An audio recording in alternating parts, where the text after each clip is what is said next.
We are live.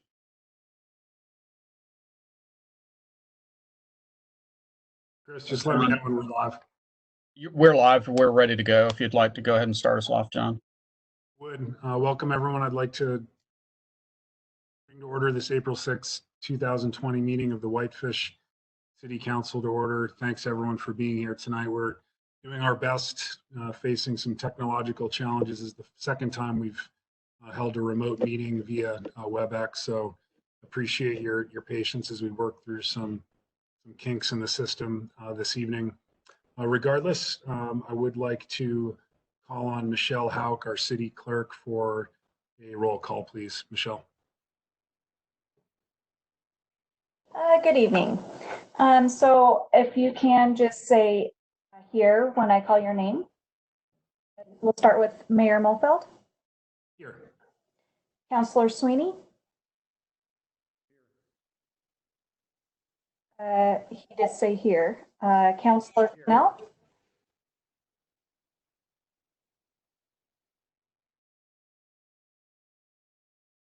Councillor Quinnell. Councillor Quinnell is not here. Councillor Hartman. Here. Councillor Hennon. Here. Councillor Fury. Here. And Councillor Norton. She is here just as an attendee right now. Then we'll go to city staff. City Manager Smith. Here. City Attorney Jacobs. Here. Planning and Building Director Taylor. Here. Public Works Director Workman. Here. Planner 2 Minnick. Here. And Moderator IT Administrator Chris Hunt. And then City Clerk myself, Hauk. Yes. Here. Thanks very much, Michelle. Before we move on to our presentation, which will be our annual review of consideration for approval of the Whitefish Convention and Visitor Bureau marketing plan and budget, I'm going to go ahead and lead us in the Pledge of Allegiance. I apologize, but the American flag's right in front of me, but it's not visible to the camera, unfortunately. And I'll start the pledge now. Pledge allegiance to the flag of the United States of America, to the republic which it stands, one nation under God, indivisible, with liberty and justice for all. Thank you very much. And I just noticed that Rebecca has now joined us. Good to see you, Rebecca. Apparently she can't hear us just yet, but we'll work through that kink in the system. And we'll move on to item 3 of our agenda, which is a presentation. As I mentioned, we have Dylan Boyle with the Whitefish Convention and Visitor Bureau here to give us and present the marketing plan and budget for fiscal year 21. Dylan, welcome. Thank you, Mayor Mulfeld. Hey, Chris, I still don't have access to the share content button yet. Coming to you right now. Excellent, thank you. And you should have access now. Great. Pardon me just a minute as I switch over to my presentation. And I just want to test this to make sure that everyone can see a presentation on your screen. On the top, it should say the Whitefish brand, areas of activity, FY21 budget. Does everyone see that? Yes. Yes, we've got you. Yes. Okay. Excellent, thank you. Well, good evening, everyone. Mayor Mulfeld, City Council, and City staff, thank you for your time. My name is Dylan Boyle. I'm here tonight to present some information on the activities of the Whitefish Convention Visitors Bureau, which is also known as Explore Whitefish, and to request the City Council approve the FY21 marketing plan and the public portion of the budget. And for your reference, this information can be found on pages 19 to 60 of your packet. And state law does require this approval in order for the WCVB to receive our annual funds from the lodging facility use tax, which is also known as the bed tax. I do have a slideshow presentation that I'll be utilizing as a visual aid to talk about the various activities that we currently engage in. We provide vital community and economic development services to Whitefish, and these services will be even more important as we look forward to the future. As our community and organization are currently experiencing unprecedented impacts as a result of COVID-19, I will also speak to the current economic situation and how we are now projecting our budget for the upcoming fiscal year. And this information was summarized in the briefing paper, which I attached as part of the cover letter to the marketing plan. And that briefing paper is on page 20 and 21 of your packet for reference. Again, I would like to introduce the members of my board of directors. I am very fortunate to have such an engaged and passionate group to serve at the pleasure of. Zach Anderson is our chair from Abruzzo Italian Kitchen, representing restaurant and bar. Erica Terrell, vice chair from Glacier Restaurant Group, also representing restaurant and bar.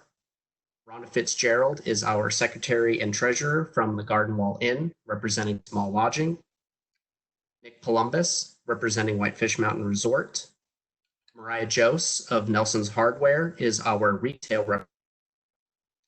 We also have Edna White from Averill Hospitality, large lodging. Luke from Alpine Theater Project is our at-large arts and culture representative. Jesse Farnes from Montana Coffee Traders, as well as Jenny Cloudier from the Big Mountain Commercial Association, who is our transportation representative. And we are also very fortunate to work with two excellent agencies, LJ Communications, which is based in Whitefish and comprised of Lisa Jones and Brian Schott. They are our contracted public relations agency. And we also have DVA Advertising, which is based in Bend, Oregon, and they are our contracted creative services agency. We also have 3 staff members, including marketing and sales manager Dan Hansen and office manager Sarah Stewart. I'm so fortunate to have an extremely talented and experienced group of staff and contracted agencies. The purpose of the Whitefish Convention and Visitors Bureau marketing plan is to sustainably grow the economy of Whitefish by emphasizing its desirability as a premier year-round travel destination to non-resident visitors who appreciate and respect our character of place. We do recognize the strain that increased summer visitation has historically placed upon our town, and as such, we support business strategies that emphasize economic and social benefits to our community while maintaining the integrity of place and quality of life of our local residents. And this certainly includes the WCVB's partnerships with the City of Whitefish, which include the Crisis Communication Partnership, as well as our core commitment to the Whitefish Sustainable Tourism Management Plan, which ideally will be in front of you at some point for approval in the near future. The WCVB aligns perfectly with the Montana brand. And I'll see the brand pillars hopefully in front of you. More spectacular, unspoiled nature than anywhere else in the lower 48. Vibrant and charming small towns that serve as gateways to our natural wonders.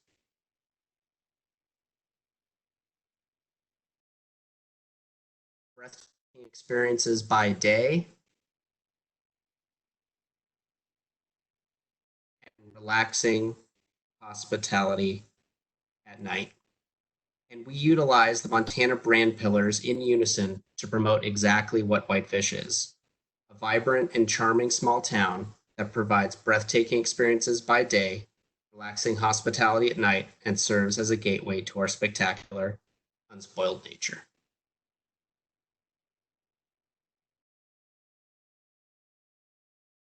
The WCBB enters into paid advertising, that's online, print, and out of home, in our core geographic target markets outside of the state of Montana, which are identified as having the largest potential for growth. These are here on your screen, and they include Seattle, Portland, Chicago, Los Angeles, San Francisco, Minneapolis, and our regional drive-to, which includes Spokane, Washington. I also want to mention that this year we've identified Missoula as an established geographic market, as it has been historically strong for whitefish in terms of visitation, and also due to ease of travel, as it's pretty close in terms of proximity to whitefish. And the ability to make short shoulder season trips and last minute trips makes this a desirable market. And Explore Whitefish will pursue the possibility of using some of our private funds for some specific targeted marketing opportunities in this market. However, I do want to make it very clear, as I've also noted on the screen, that we will be utilizing only private funds for that, as we are unable to use public funds from bed tax, which I'm asking for approval of this evening, for in-state advertising per rules and regulations. It's not allowed to spend those public funds in state. So I just make it clear that those would be private funds. Alberta is also a geographic market that's established. We've obviously seen historically strong visitation to whitefish from Alberta. And although this market is very important, we don't want to become over-reliant on this market due to fluctuations in international currency rates, and that certainly can severely affect visitation and spending as well from Alberta. So that's why we choose to invest in the geographic markets, which I've identified there on your screen. In addition, we spend 60% of our advertising budget promoting winter, 20% for fall, and 20% for spring. We continue to put our efforts into driving visitation to whitefish during the shoulder seasons to ensure that we continue to have a year-round vibrant town and community, not increasing capacity during the already busy summer months. As such, our target audience are those whose travel or vacation time is not restricted by an academic calendar. And to illustrate one of the reasons for this strategy, here is a sampling of lodging occupancy within the city limits of Whitefish during all 4 quarters of 2019. So as you can see there, the summer quarter of July through September is significantly higher, and the other 3 quarters are quite low in terms of your average lodging occupancy. So I just wanted to make sure that you had those numbers there.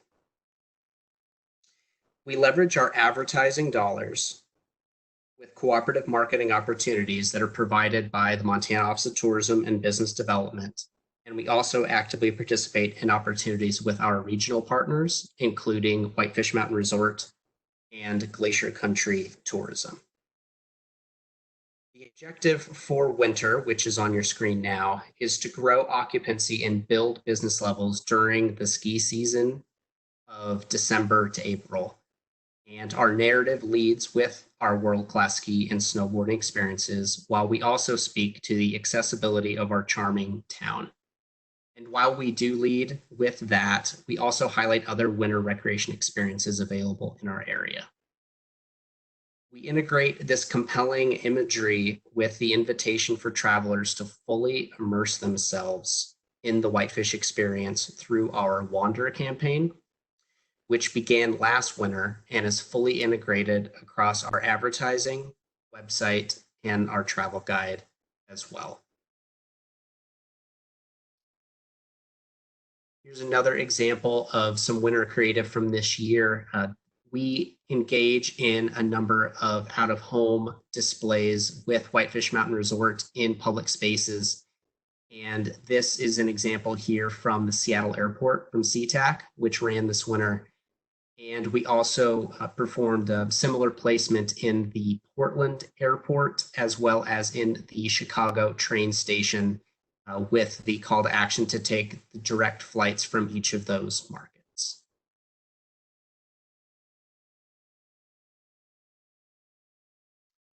The objective of our spring, which is also known as the secret season, is to grow occupancy and business levels during May and June. As we continue to position Whitefish as the base camp for Glacier National Park, the narrative leads with spring experiences, including biking the Going to the Sun Road. Obviously, this year is very different. Our full campaign was scheduled to kick off in mid-March, and we have postponed the campaign until further notice. We did have 2 print pieces that had already been approved prior to COVID-19.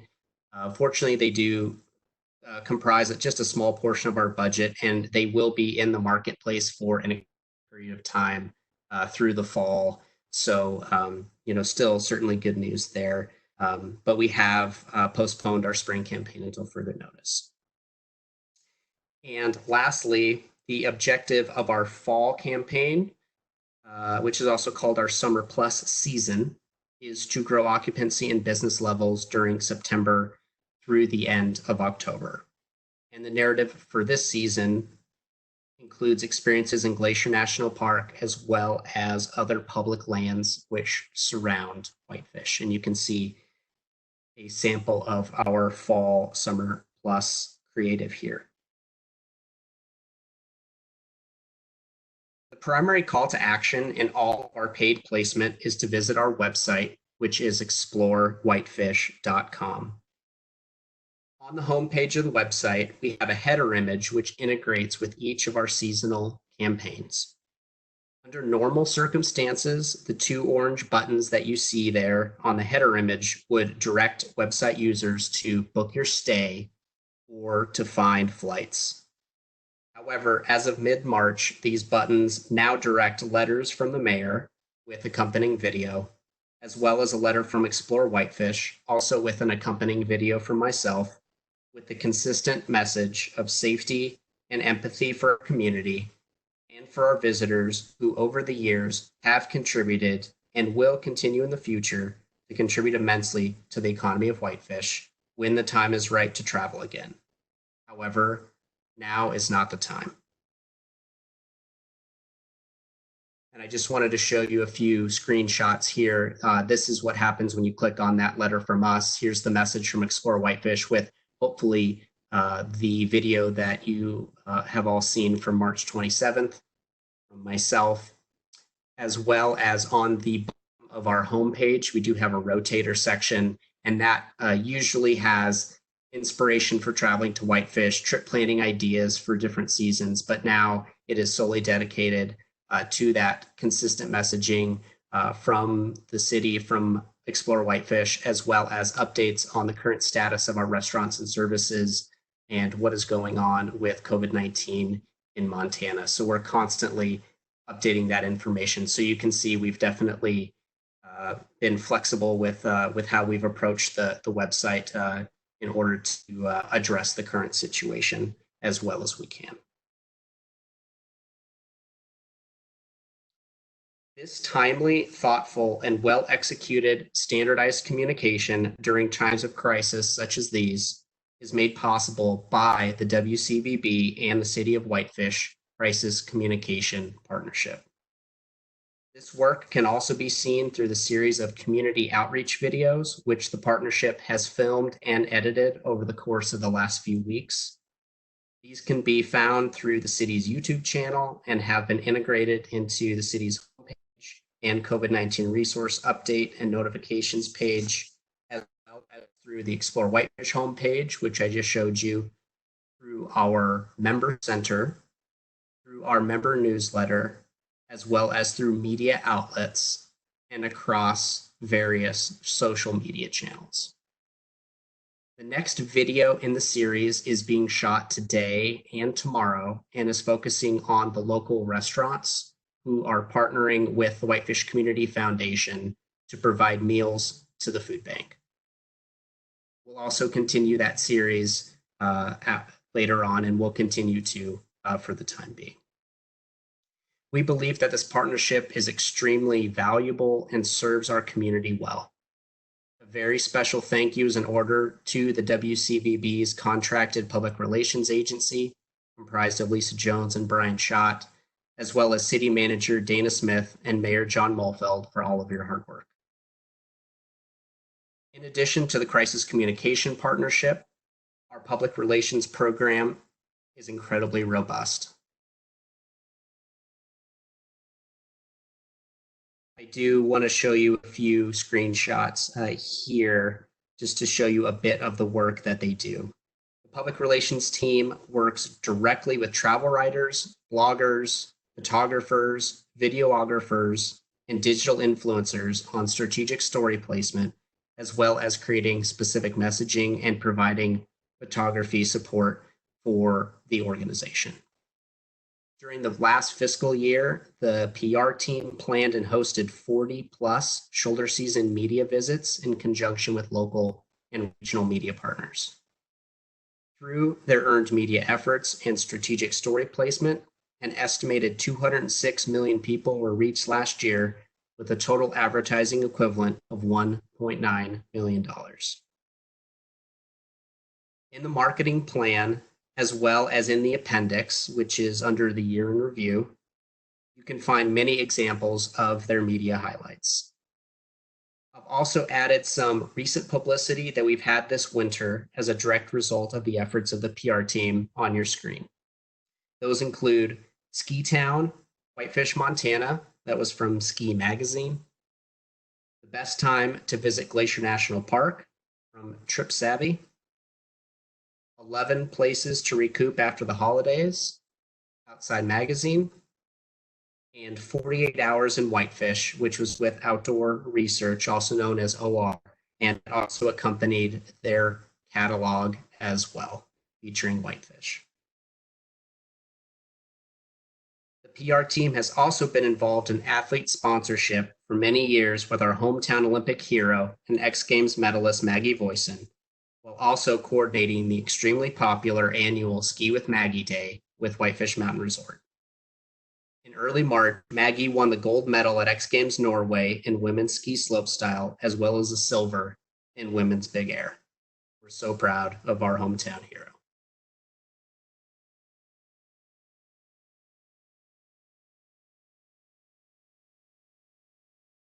Another area of activity we engage in is visitor information and fulfillment services.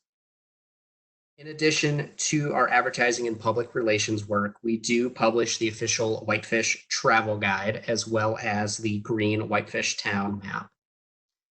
This year, we printed 27,500 of the travel guides and are on pace to print and distribute around 60,000 of those town maps. Both pieces are distributed through various channels as were outlined in the marketing plan, including the 5 kiosks, which are located around downtown Whitefish. And that does include the new one that's on the northeast corner of Depot Park, as well as the 2 information kiosks that are located in the parking structure adjacent to City Hall. In cooperation with Public Works, we have also outfitted the 5 freestanding kiosks with free Wi-Fi, directing users to a customized landing page on explorewhitefish.com. Here's what that landing page looks like, as well as how you can utilize it through events, dine, things to do, etc. This is an amenity for both residents and visitors to Whitefish, and we're very proud of how this has turned out and been received. We also partner with the Whitefish Chamber of Commerce to provide financial assistance, collateral, and updated visitor information for the Walk-In Visitor Center, which is located on 2nd and Central. To summarize, we know what we are doing is working. Our targeted online ads consistently outperform the industry standard. Earned media exposure continues to grow, and most importantly, this translates into real business in Whitefish, as well as through positive and negative tourism trends, both domestically and internationally. We will continue to be creative and innovative with our tourism marketing and public relations efforts in order to bring high-yield, low-impact geo-travelers to Whitefish when the time is right to travel. For now, the question certainly remains, how much of an impact and for how long will we see these impacts from COVID-19?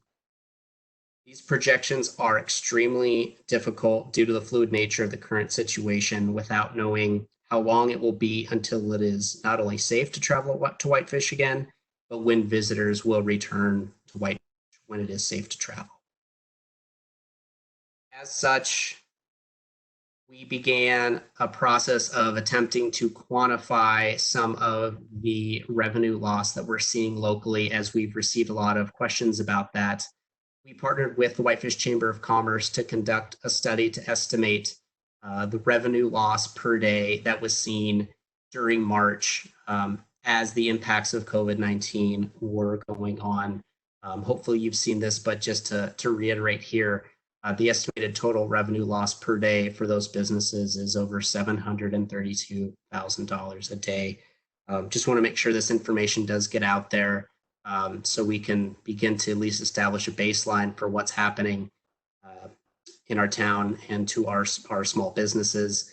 And the Chamber and I are looking at conducting this again in April, probably mid-April, to once again kind of build on that baseline to help to advocate for our small businesses.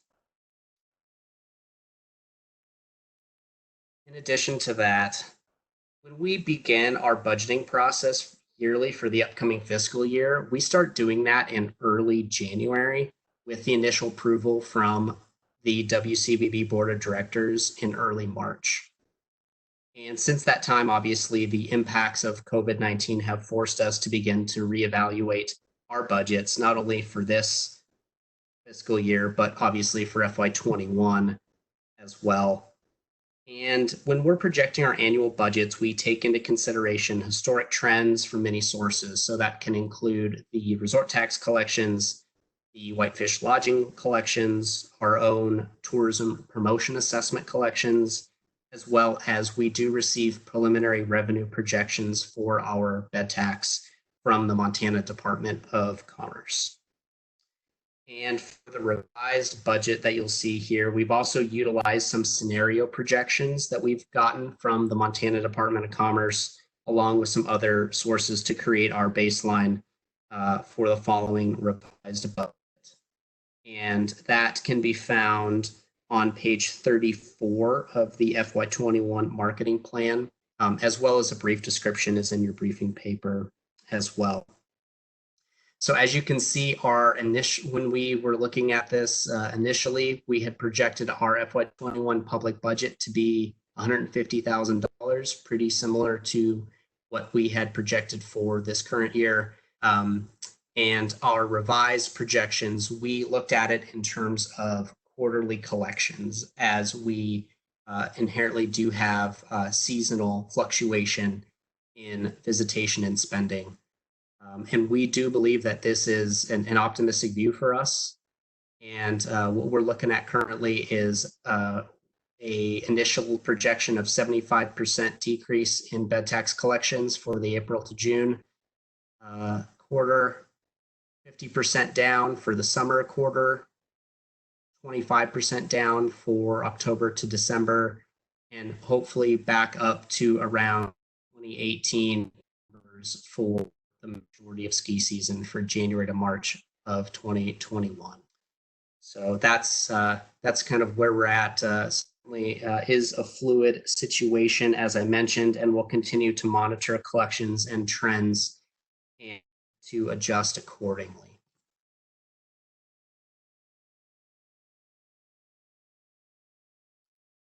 And this is a pie chart for you just to give you a breakdown of where we plan to utilize our public funds.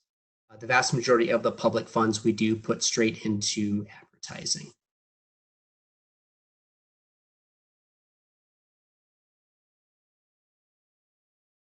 I also want to make a note for you that we are certainly looking at a similar situation with our private budget accounts for about 80% of our total budget.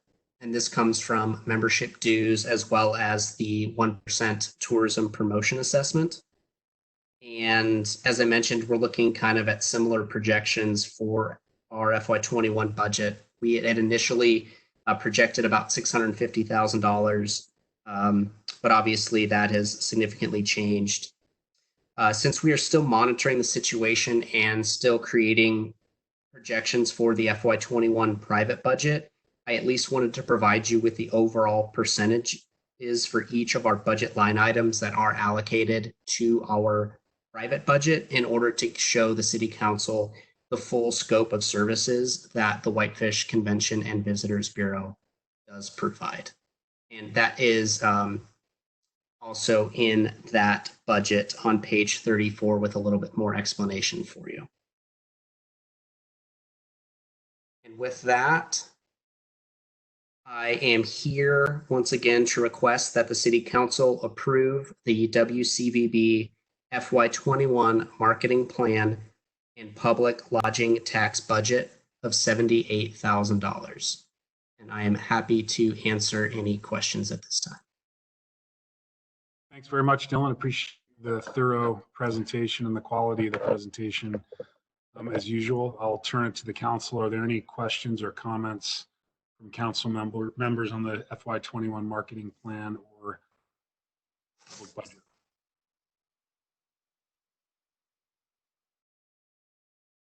Comments, questions? I'll go ahead. I do have a couple, Dylan.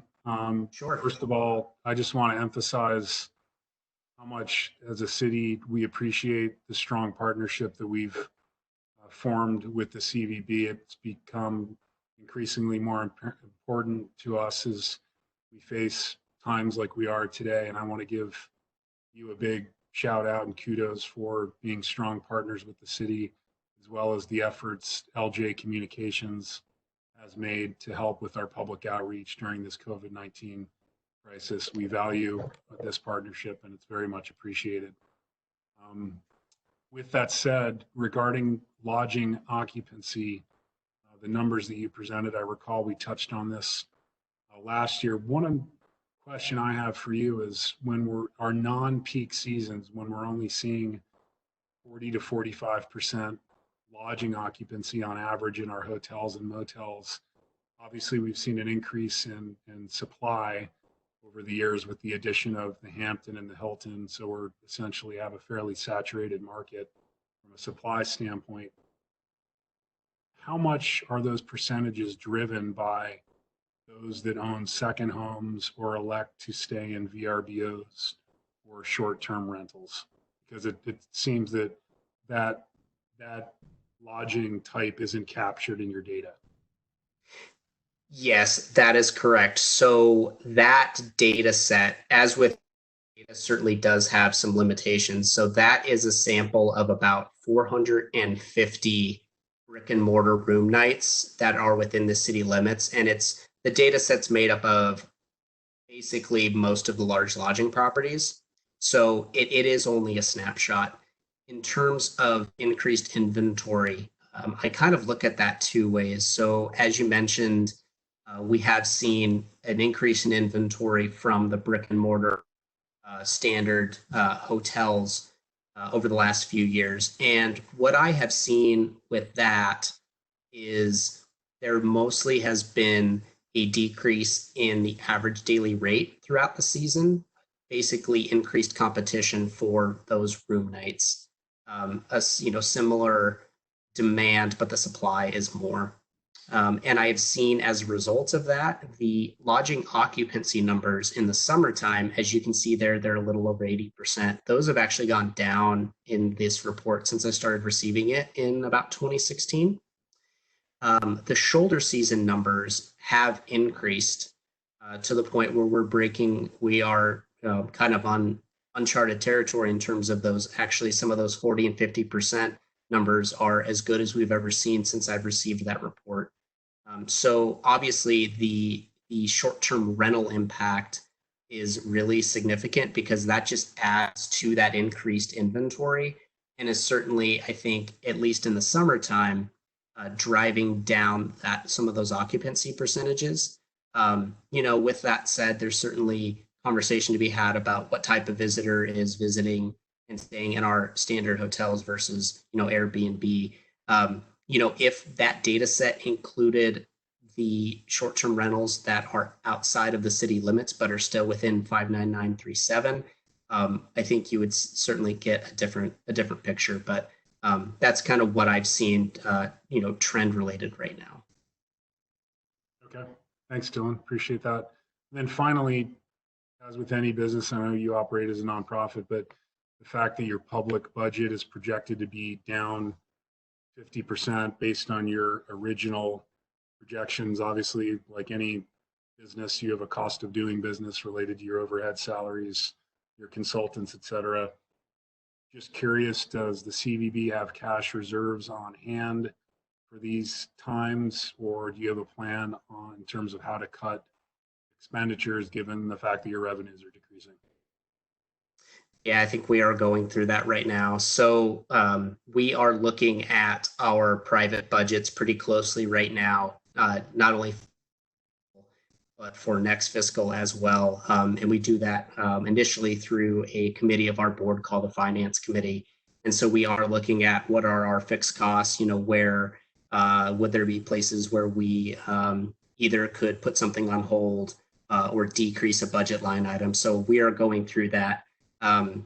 At this point, it's such a fluid situation. Really, for us, a lot of it's going to depend on what happens in the summer. We receive a vast majority of our collections, as we do through just the seasonality of our tourism season here, and we use those collections that we receive in the summer through bed tax and the tourism promotion assessment for a good chunk of our budget for the whole year. So I think at that point, we'll really know. We do have some reserve funds that we have kept for emergency purposes, but certainly wouldn't be enough to get us through anything that would be prolonged. But we're working hard on scenario planning right now, and as I said, it's really going to depend on what happens this summer. Great. Well, good luck with that. It's something all businesses are facing right now, so it's certainly a challenge. Thanks, Dylan. Are there any further questions or comments on the marketing plan or the public portion of the budget from the council? Not seeing any, I will need a motion approving the WCVB FY21 marketing plan and the public portion of the budget this evening. Appreciate a motion.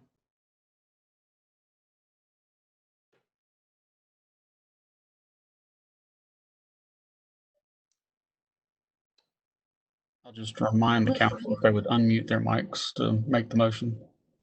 Mr. Mayor. I'll move to approve. Motion on the table by Councilor Hartman to approve. Is there a second to the motion? Second. Seconded by Councilor Sweeney. Further discussion? And then this evening, just signify by please saying aye. Aye. Aye.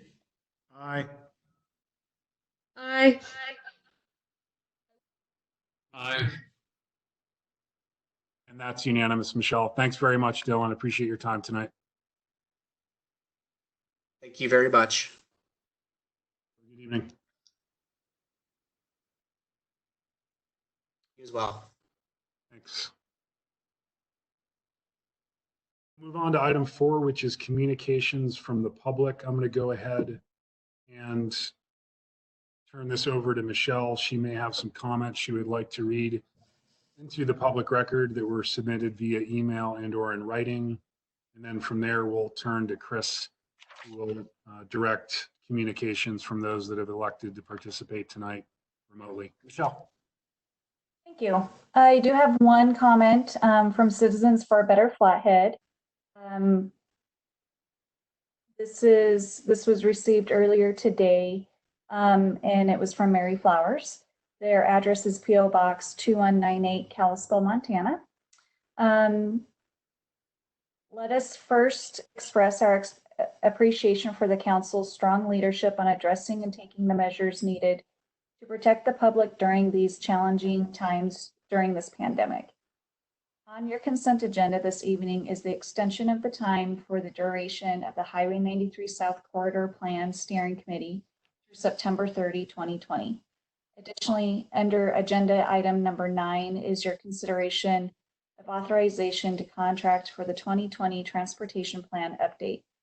Related to these two items jointly, we would ask that you give consideration to the following. Number 1, while we strongly support the council moving forward with the 2020 Transportation Plan update, we believe that the findings of this update should be used to inform and guide final decisions on the Highway 93 South Corridor Plan. As it appears from the information provided in your packet, that the findings, traffic data projections, and policy recommendations from the Transportation Plan update, as well as realistic funding projections from improvements needed, will not be available or complete until 2021. We would suggest that the timeline and work of the Highway 93 South Corridor Plan should be delayed until this information is readily available for consideration by both the committee and the public. So while we encourage you to move forward with the 2020 Transportation Plan update, we would ask that a revised timeline and work plan be developed for the Highway 93 South Corridor Plan so that this plan can be best benefit from the Transportation Plan update. Number 2, in reviewing the public involvement elements of the proposed 2020 Transportation Plan update, we appreciate the proposed multiple interactive online tools that will be provided for public input, as well as some, through perhaps too limited, opportunities for direct public input. Additionally, we would ask that public meeting notices be provided for the work of the proposed study review committee and project team working meetings outlined in the consultant's proposal so that the public has the opportunity to observe these meetings and to learn in more depth about the pros and cons of policy options being considered as work on this plan progresses.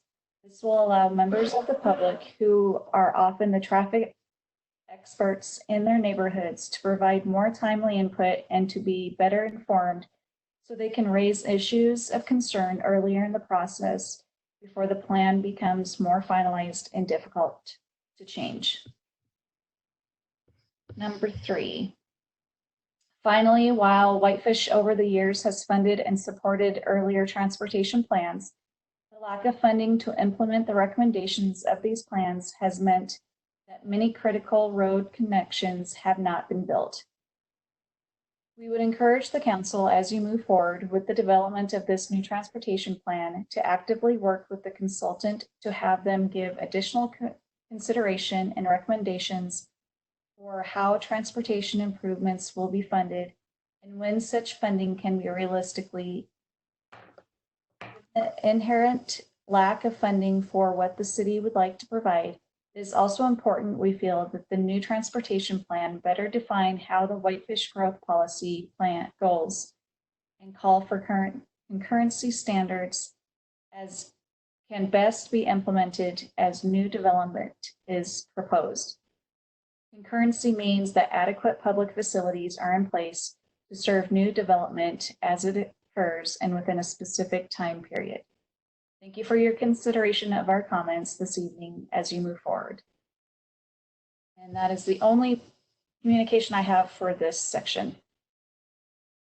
Michelle, I'll turn it over to Chris Hunt. Chris, any communications from the public this evening? So first, let me kind of let the public know how we're doing it. So because we have not yet. For the public, if you're connected to us via your browser and through the WEBEX, across the lower portion of your screen is a toolbar, and there's a small round button with a little chat icon in it. If you would click on the chat icon so that you can then send a message to me saying that you would like to make a public comment. That way I know whose mic to unmute. For those that are strictly on the phone, after we get through with those that are on computers, I can then individually unmute you and ask if you have anything.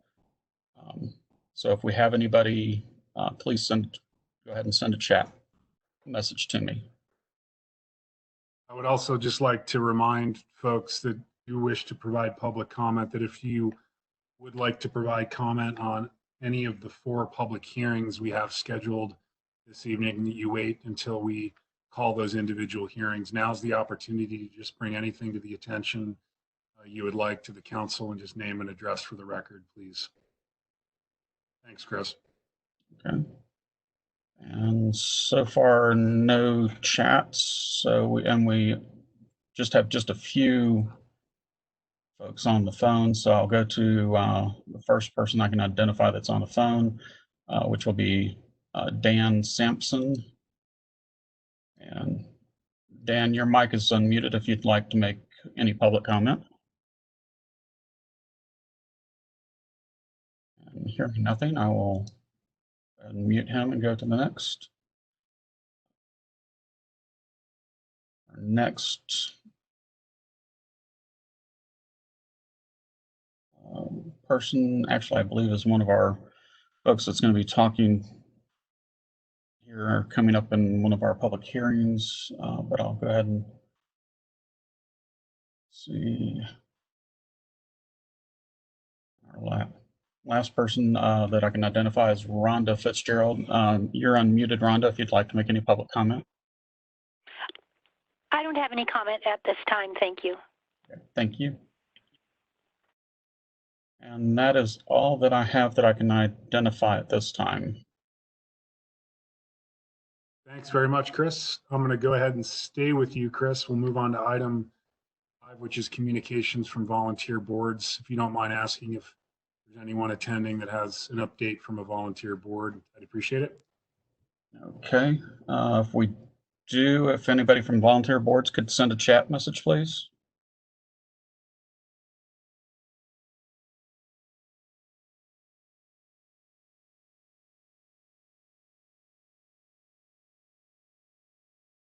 Not receiving any, so. Thanks, Chris. I'll turn it back to the council. Any volunteer board reports from the council? And just to show your hand, please, if you do have board reports. Not seeing any, we'll move on to item 6, which is our consent agenda. Any changes or additions to the March 16th, 2020 meeting? Or can I have a motion for approval? Rebecca. Go ahead. Can you hear me okay? Barely. Okay, I'll speak up. In the minutes, I just have one correction. Page 63, under 2, it says in the event. I think it should event. Did you get that, Michelle? I believe so, but Rebecca, could you maybe that just so that I can get that correct in the minutes?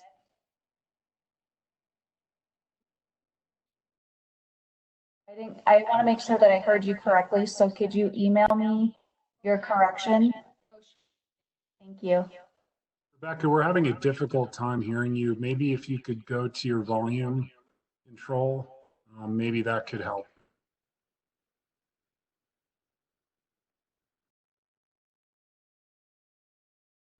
Okay, we'll move on. Is there a motion to approve the consent agenda as corrected? I would move that we approve the consent agenda as corrected. I'll second. Seconded by Councilor Fury. Further discussion? All those in favor, please raise your hand. Those opposed signify by saying aye, excuse me. Aye. That motion carries unanimously, Michelle. We're going to move on to our public hearings. Before I turn this over to staff, I've just got a couple reminders for the public. I will be asking Chris to manage public comment. Try to keep your public comments to within 3 minutes. We have a very lengthy agenda this evening. So again, we would very much appreciate it if you limit your public comments to 3 minutes. Public comment is not an opportunity for back and forth discussion. So if you do have questions, you can certainly pose those, but we're not going to be answering your questions during the individual public hearings. It's the council's discretion whether they would like to address those questions after the public hearings are closed. And then finally, for the council members, for items 7 through 11 of the agenda, so the public hearings, communications from our planning and building director, public works director, as well as our city manager. After the staff presentation, I'm going to individually ask each counselor if they have comments or questions for staff, just so we're not talking over each other. If you'd please respect that just basic rule of thumb. I will start with Andy and then move on to Frank, Melissa, Steve, Rebecca, and Ryan, just to try to keep this meeting moving as efficiently and orderly as possible. With that said, I'll move on to item 7A, which is a consideration of a request from Morel Berenz for a conditional use permit to construct an accessory apartment located at 553 Park Avenue. The property is zoned WR2, which is our two-family residential, and this will be WCUP 20-02. And I'll turn it over to Bailey. Good evening. Good evening. I didn't know if Chris can give me the presentation part of it here.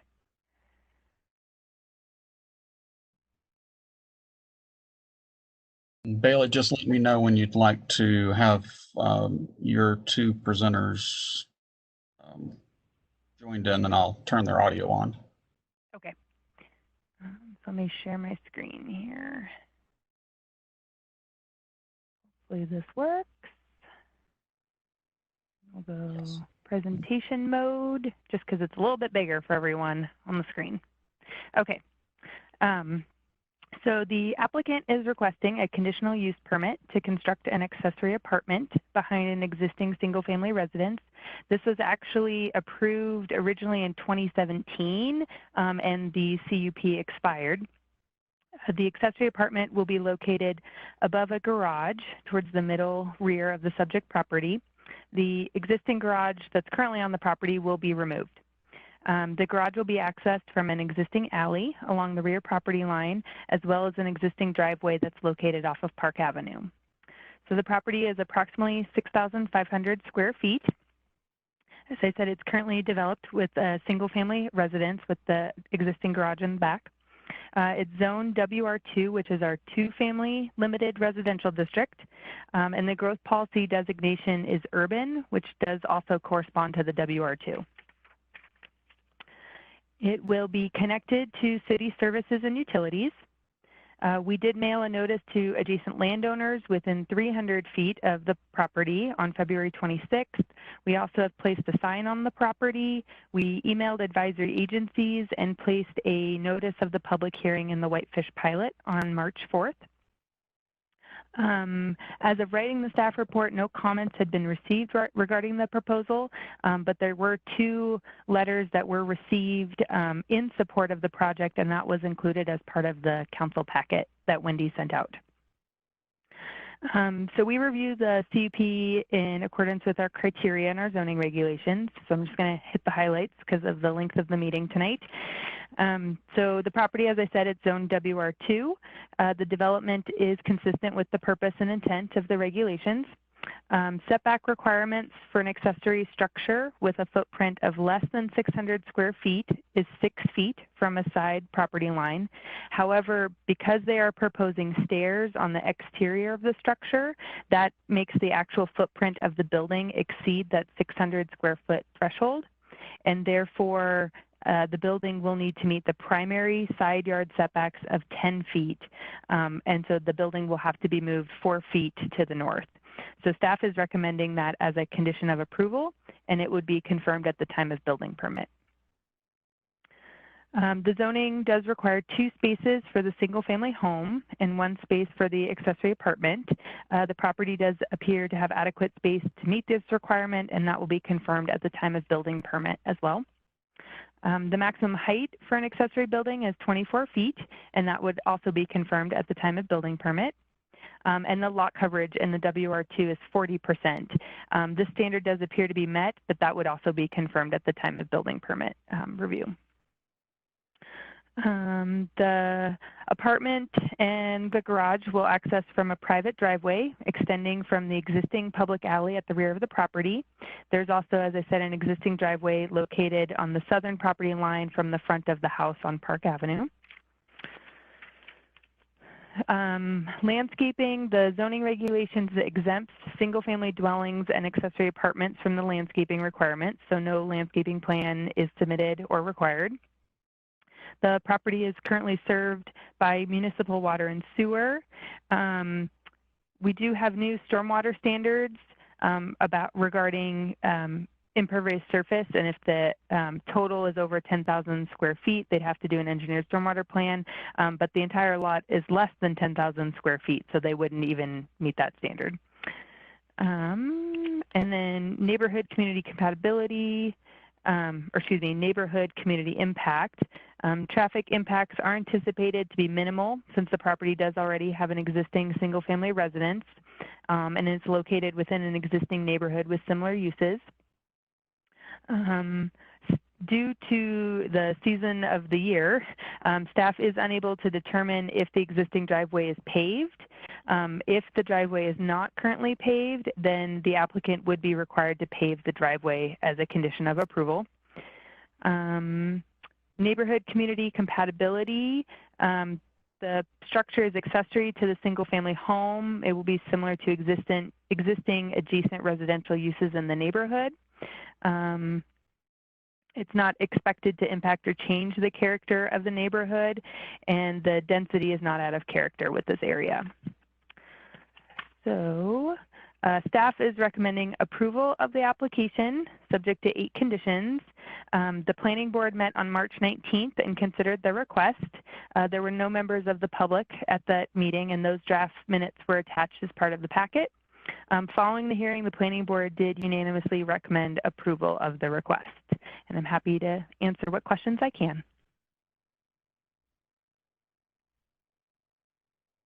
Thanks, Bailey. Any questions for Bailey on her staff reports? Andy. Yeah, Bailey, one quick question. So their application, they said that they're building over the existing garage. And did I understand you correctly? They'll have to move that building 4 feet to the north. Is that correct? Yes, and that's because the stairs are on the outside and will be considered part of the structure and therefore part of the footprint. So we look at the total footprint of the building to determine those setbacks. And so that makes it over the 600 square feet. So they have to meet those primary structure setbacks.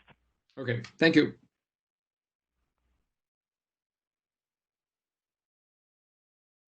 Other comments or questions from the council? I can't see everyone on the screen, so if you do have a comment, I'm going to just bounce through the list here. Thanks, Andy, for your comment. Frank, do you have anything to add? I have nothing to add. Thanks. Thank you, Frank. Melissa? Sorry, no comment. Steve? Nothing. Rebecca? I think that was a no. Ryan?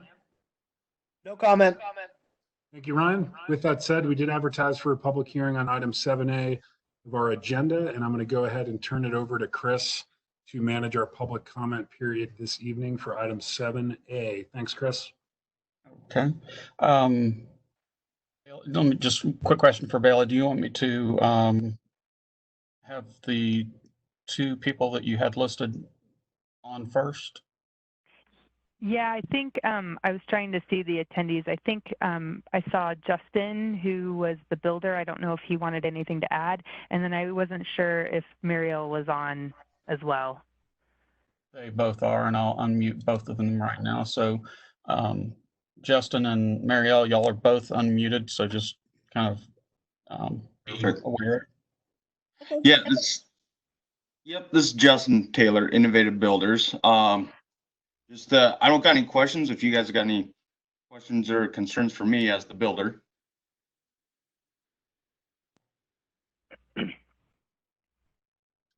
This is Mariah. Can you guys hear me? Yes. Okay. Just to respond to the driveway is paved on the front.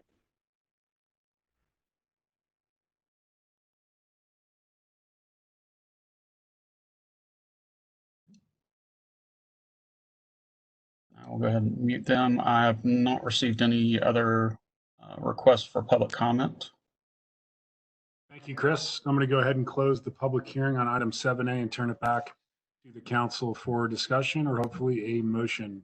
Who has a motion for me? John, I have a question if I could ask really quick. Of course. Steve. This is for Bailey. Bailey, do our regulations say that the first 60 feet need to be paved? It's the first 80 feet of the 80. driveway. Okay. And so it would have to be paved all the way to the structure then? Yes, I'm not 100% sure what that distance is. I know the total lot is around 130 feet all the way, from park all the way to the alley. That's our kind of standard lot. I'm not sure. I can't really read that. You see if Wendy's got a good drawing in her file here. I'm just wondering if we need to change I don't know if it's paved all the way back there or not, but. Let's see. I just wonder if we need to change the condition of approval to read that the first 80 feet need to be paved. Yeah, because the site plan, it's got the length of just the existing home is 54 feet. So then you add, say, 25 feet to the front setback, 5, 6, 7, you'd be at 79-ish, right around there to about the front of the proposed accessory structure. So it's like you were saying, it's pretty close to that 80 feet mark. Okay, maybe it's not an issue. It just seems like when we have that condition, it just says the first 80 feet need to be paved. Mm-hmm.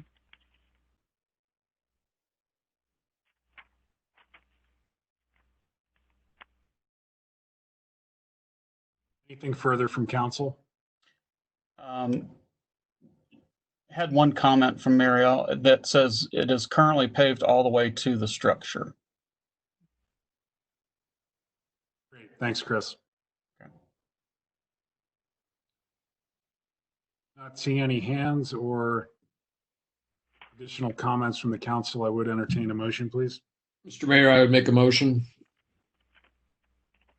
Please.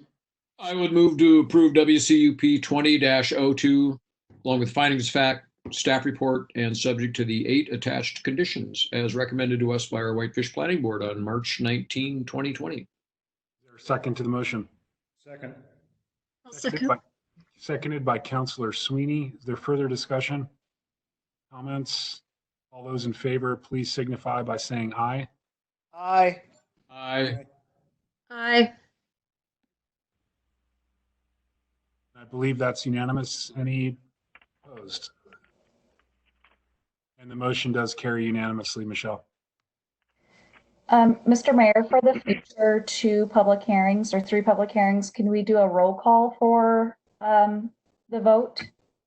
Since we're having a hard time seeing everybody and maybe hearing everybody. Absolutely. That's a great idea. I'll turn it over to you for the roll call. Thank you. Thanks.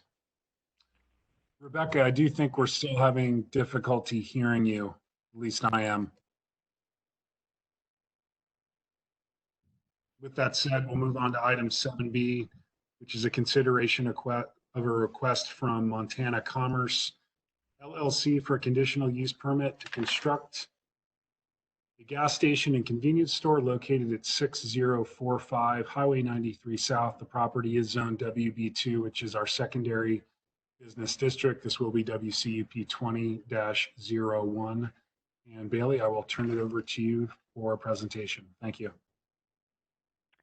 Okay, so the applicant is requesting a conditional use permit to construct a gas station and convenience store at the northeast corner of Highway 40 and Highway 93 South.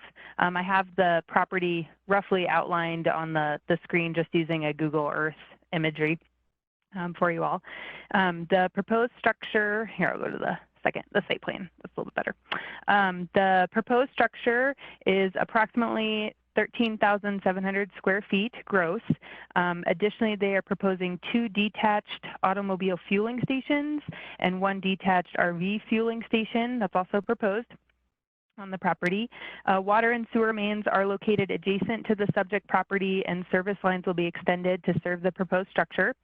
Access to the site is from an existing approach off Highway 40 and an existing unnamed private road that's on the north side of the property, which connects to Highway 93 South. The existing approaches will not be modified with this application. A conditional use permit is required for automobile service stations and convenience stores, and also for new structures where the building footprint is larger than 10,000 square feet in the WB2 zoning district.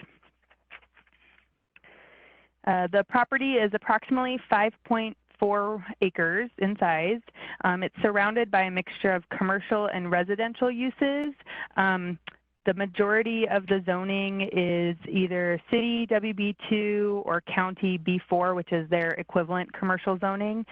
There is some SAG 5 county zoning to the south as well. The property is currently zoned WB2, which is our secondary business district. The growth policy designation is actually suburban residential, which does not correspond to the existing WB2 zoning district, and I'll get into that in a second. It will be connected to city services and utilities. We did mail a notice to adjacent landowners within 300 feet of the parcel on February 28th. We also emailed advisory agencies. We placed a notice of the public hearing in the Whitefish pilot, and we also posted a sign on the property on February 25th.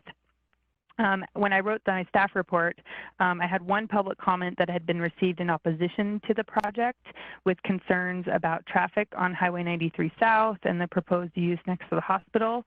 I did also have one agency comment come in from MDT, Montana Department of Transportation, discussing the existing access approaches and the landscaping requirements in the highway right-of-way. There have been, and hopefully I got my number right with Michelle today, 7 additional comments received since my staff report with concerns about traffic, the views coming into town, that this was a zone change, that they were going to commercial. It's not a zone change, it's already commercial. And so Michelle's going to read those into the public record here in a little later. So we reviewed the request in accordance with our criteria for conditional use permits and our zoning regulations.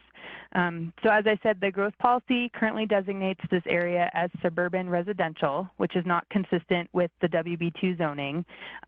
This property has been zoned WB2 since the early 1980s, according to the oldest land use zoning map we have downstairs.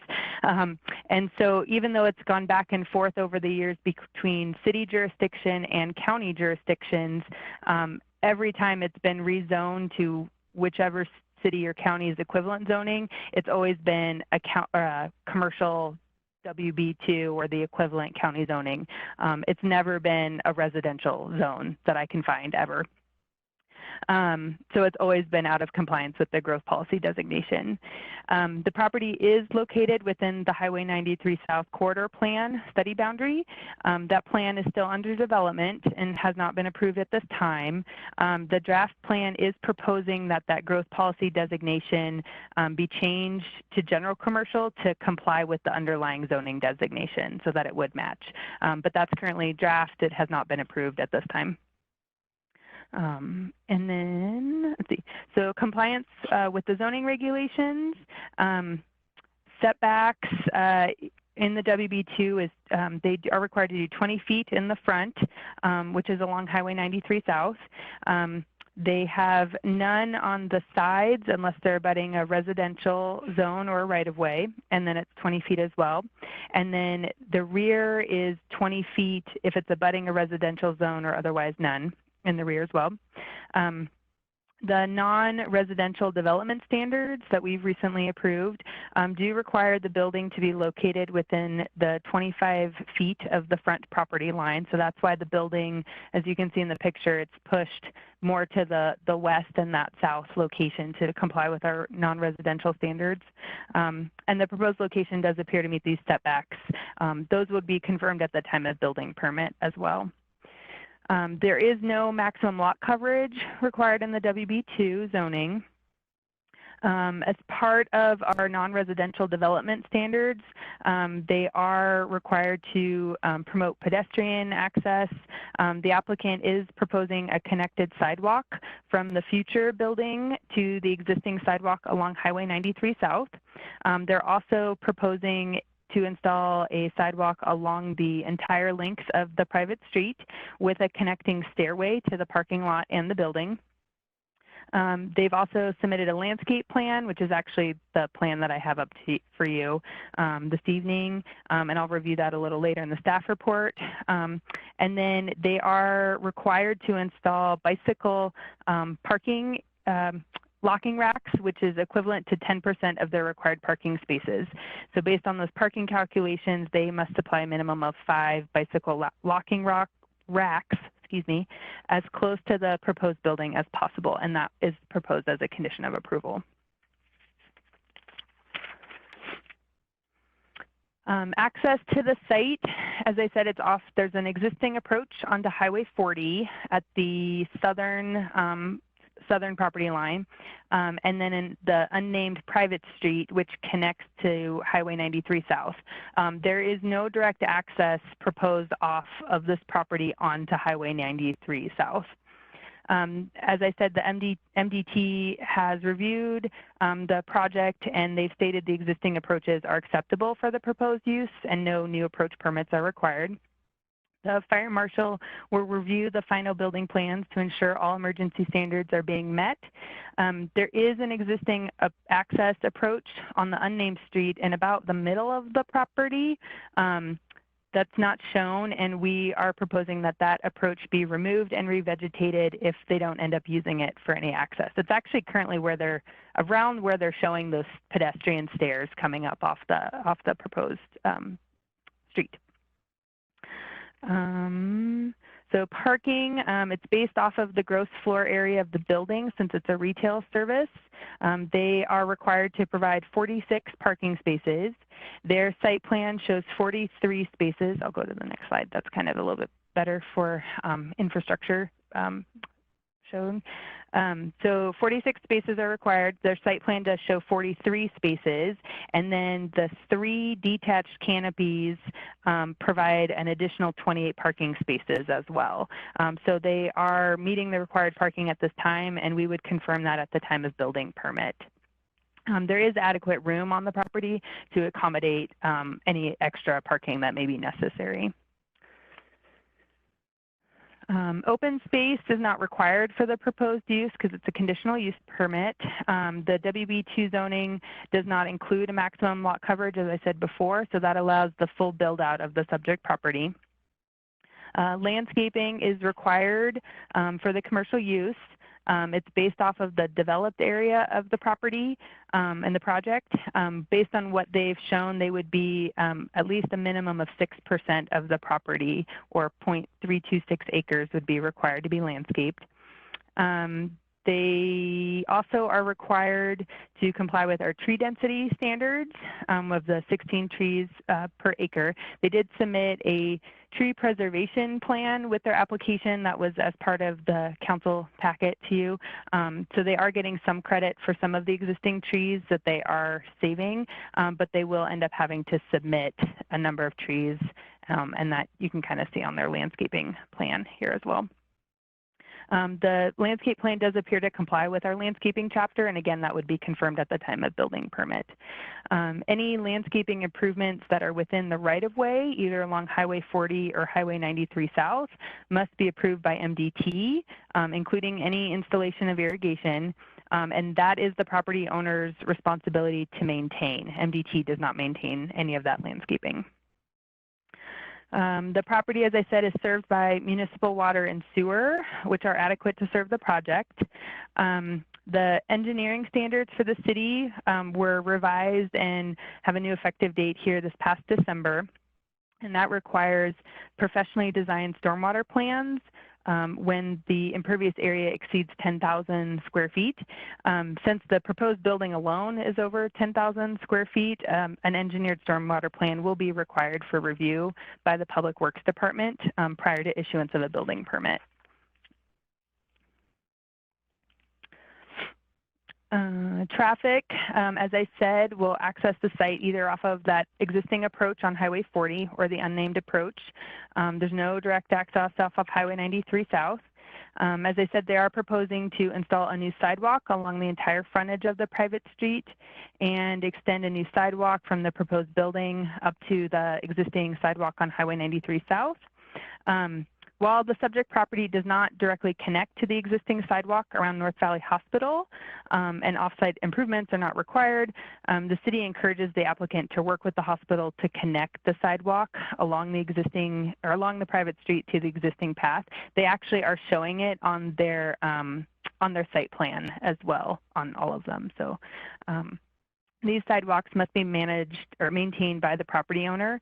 No additional frontage improvements are required as the adjacent street is privately maintained.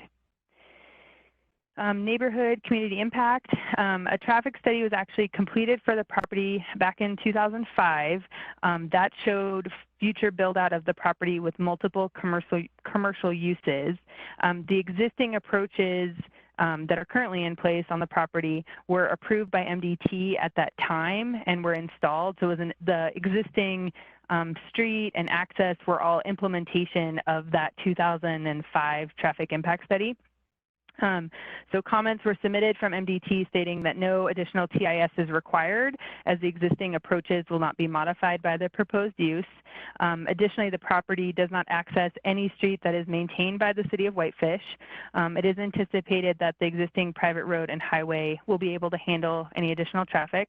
The applicant did submit a traffic analysis as part of the council packet, so between planning board and city council, and I'll let them speak to that, but that was included as part of your packet by WGM.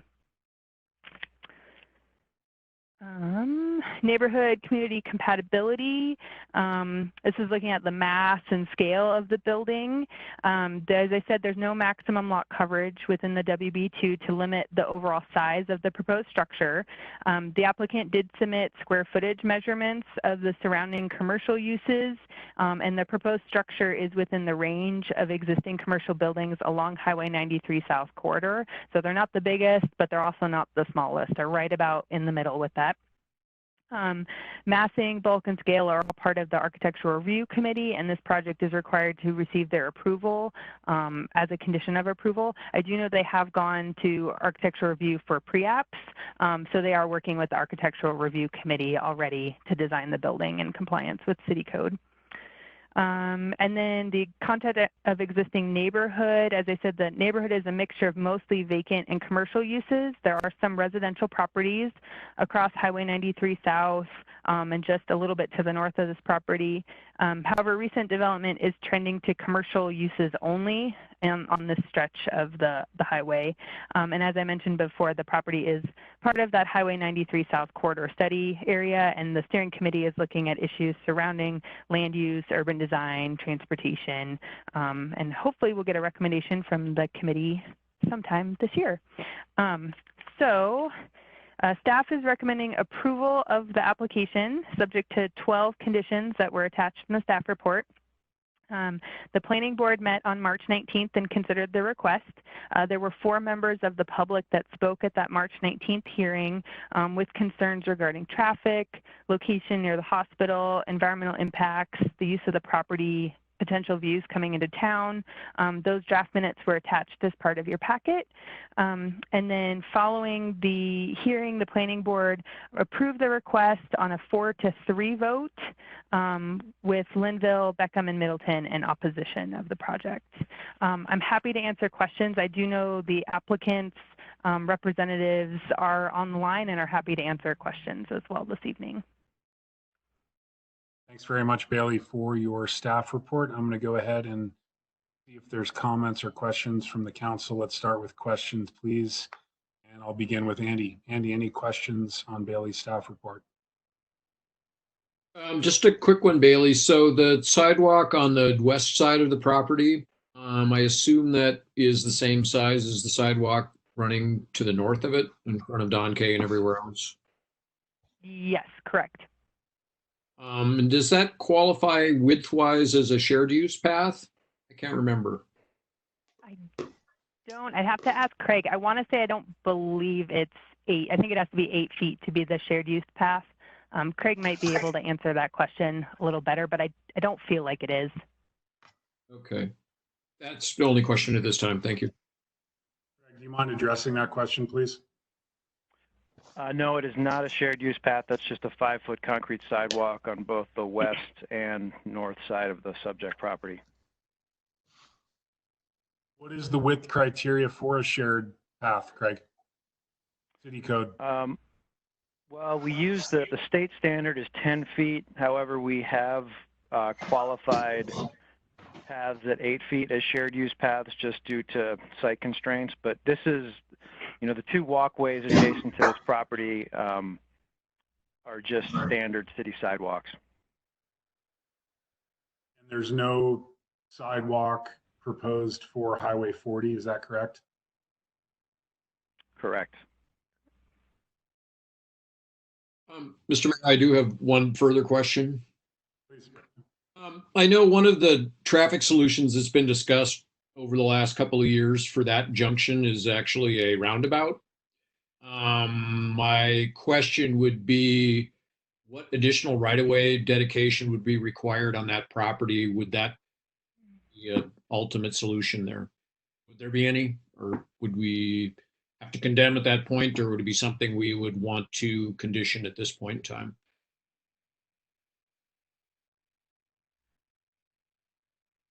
Do you want me to take that, Mr. Mayor? You or Bailey, please. I think maybe Okay. probably you, Craig, Yeah, since you're involved with the 93 South Steering Committee. This has been Yeah, discussed I'm not sure I'm necessarily prepared to answer the amount of right-of-way required, but we did consult with MDT on this project, and it never did come up. I'm not sure. Obviously, both the Highway 40 adjacent right-of-way as well as the Highway 93 right-of-way are owned and operated by MDT, and they did not make that suggestion. Let me look and see what the existing right-of-way is, and I can get back to you on that in a minute. Thank you. That's all. Thanks, Andy. Frank, questions? Questions and a couple of comments. Bailey, I know that we didn't do a traffic study in relation to this particular project, and the only one that's been done was done, what, maybe 15 years ago now. Given what I'm seeing in the access to this project, I don't see how the impact on the Highway 93, Highway 40 intersection is not going to be drastically, shall we say, degraded at the least between how people have to access into this project and how they would exit it. Did anybody give any consideration to that or discuss that? No, I mean, again, is because MDT's comment was that they reviewed the project, and actually the applicant can probably discuss that. They've been in contact with MDT before they even submitted the request. Oops, sorry, there goes my light downstairs. Sorry about that. Not moving enough. They were talking to MDT prior to submitting the application, and so MDT was acceptable with the existing access as it stands. So that did not come up at all with their comments. Okay, and one of the comments I saw earlier, Craig, this might be a question for you. If not, Bailey, you may have the answer. And that is that there was some concern that whether we had the water capacity in terms of pressure and otherwise, given that we haven't built a storage tank down at that end of town, are we going to be fine servicing this kind of facility with what we have? Yeah, we'll be fine out to this location. There is an existing 12-inch water main that runs all the way out to the north side of Highway 40, and we've pressure tested that and have adequate supply and demand to cover the site. And, okay, thank you, Craig. And Bailey, why, I know this is at least the proposal is for this to remain on the north side or a private road. are we not requiring that at least be brought up to what I'll call city standards, given the amount of traffic that it would otherwise attract? I think, and Craig might be able to answer this question, but I believe it is currently built at city standards. I mean, it's got curb and gutter. I'm not 100% sure what the total width of the road is, but I think it's, and maybe Craig can answer that question more, but I just know it's a private road. It hasn't ever been dedicated to the public. I don't know if it's a substandard right-of-way. No, it's actually, although it is privately owned, it is a built to city standard with curb, gutter, and sidewalk on the south side. I believe the width is 24 feet, which would be the city standard. I guess my concern is, would it have the capacity to carry the large vehicles with trailers and the large vehicles that would have to come into this facility to service it, given the current width of that road? Yeah, as it's built to 24 feet, it meets that that local collector standard for the city of Whitefish, and so we haven't. I don't know that the applicants run actual turning templates on the roadway, but we believe it has significant width and is built, you know, to the specifications to meet the traffic that it would see. That's all I have right now. Thank you very much. Thanks, Frank. Melissa, any comments or questions at this time? And I'll circle back with everyone after the applicant has presented their information and after public comment as well. Okay, no questions or comments at this time. Thanks, Melissa. Steve. I don't have anything at this time. Thank you, Steve. Rebecca.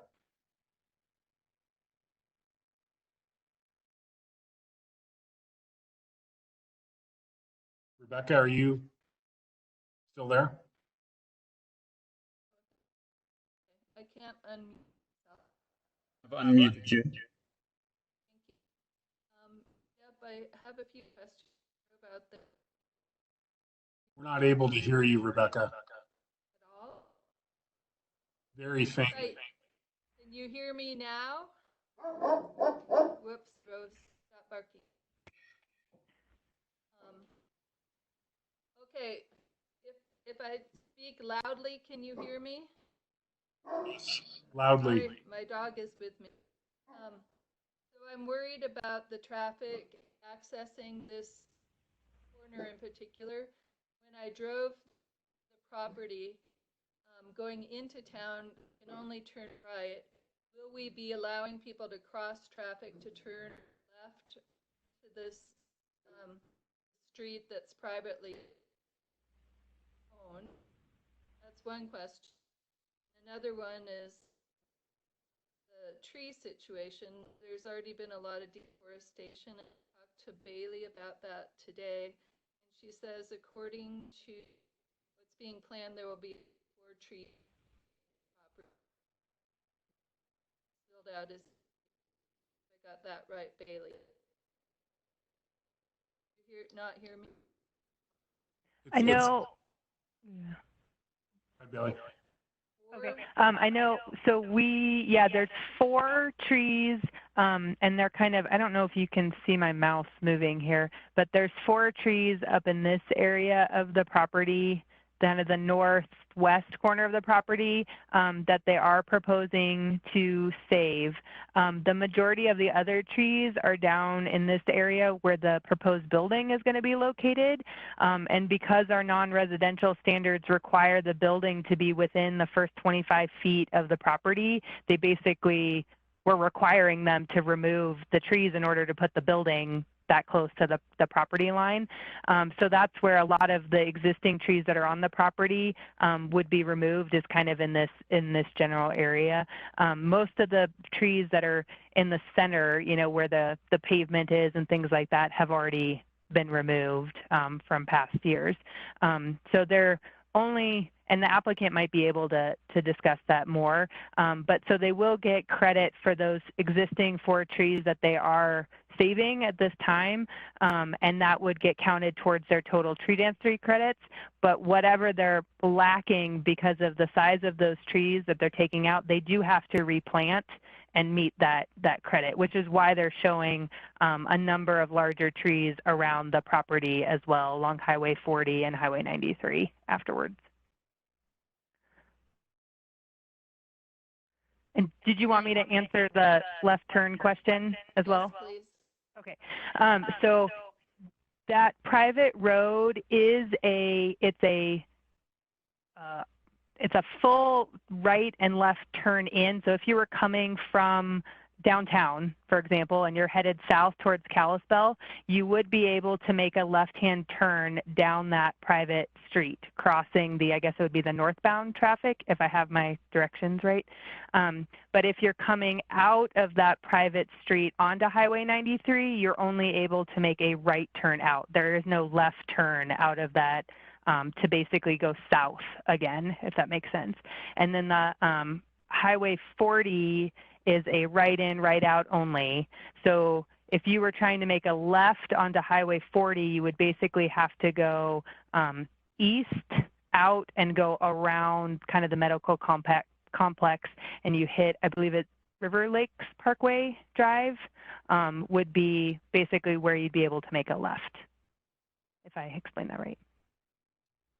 Go ahead, Rebecca. So the other question I had was, so when you turn left, leaving town, going south, as if you were going to Columbia Falls, you're in a left turn lane. And so would this be, people would be turning from that left turn lane into this private drive? No, it is part that the stacking area, and the applicant might be able to address this too. The stacking area, I know for that left turn lane at the light on Highway 40 is a little bit, it doesn't go all the way down to this property. So there is kind of a, I guess it's the suicide lane, basically, that right, right, left turn in the middle is kind of around that area of where it kind of starts and ends. So you would not be within, I mean, unless it's like a really big long line, like maybe at 5 o'clock or something, I don't think you'd get stacked enough cars back to be back to that private street. Rebecca? If there was an RV turning left there during the 5 o'clock traffic, they would be stopping traffic that was trying to, would eventually go into that left turn. I'm not sure. I don't know what that distance is from the light, the left turn lane links from the light, how far back it goes. I don't know that.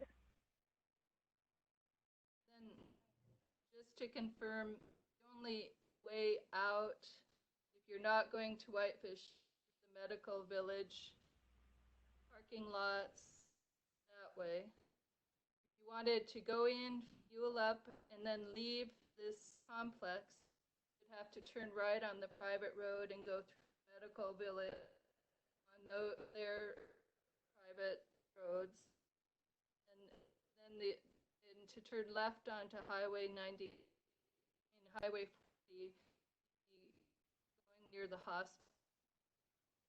So you can make a right out on the Highway 40. So down here, you can do a right out, and you would be able to get.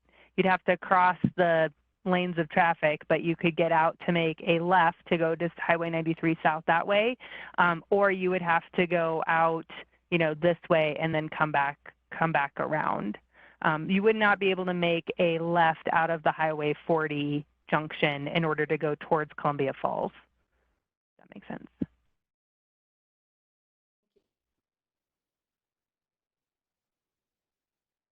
Anything further, Rebecca? Thank you. And Ryan, any comments or questions, please? No comment at this time. Thank you, Ryan. With that said, we did advertise for a public hearing on what will be item 7B of our agenda. I would invite the applicants to present to the council if you have additional information you would like to share, and there's a possibility that we may have some questions for you as well. So thank you for attending this evening, and I'll turn it over to you.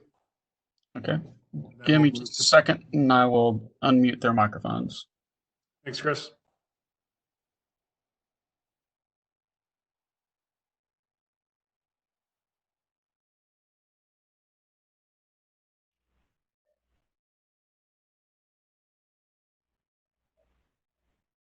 Okay, gentlemen, your microphones have been unmuted, all three of you, and just feel free to go ahead and talk. Can you guys hear me okay? This is Jason at CWG Architects. Yes, sir. Alrighty, thank you for your time. We appreciate it tonight. I know it's a late night, so I'll make this fairly quick. Thank you, Bailey, for running through the zoning stuff and the ways that we are trying to meet that. Since this is designed primarily to serve patrons and automobiles on a day-to-day basis, we're trying to follow that intent from Chapter 3 of the Highway District. Just a quick overview there. Site signage, please note all site and building signage will be designed per City of Whitefish design requirements. We have muted some of the building signage into tans and grays to match the color of the building, so it's not exactly in line with standards from Town Pump. They have made some adjustments there. Quick note here on just the building performance standpoint. These projects, especially this one, we will be exceeding the energy code requirements by about 10 or 11%. That's higher insulation values, high efficiency HVAC, LED light fixtures. All this is done to lower electrical needs and create lower water usage, which also helps to minimize demands on city infrastructure.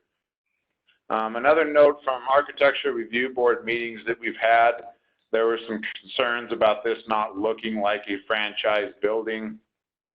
So as note from image 2 that I've submitted through Bailey, you can see a comparison of what this building looks like in relationship to a more standard or more common Town Pump design.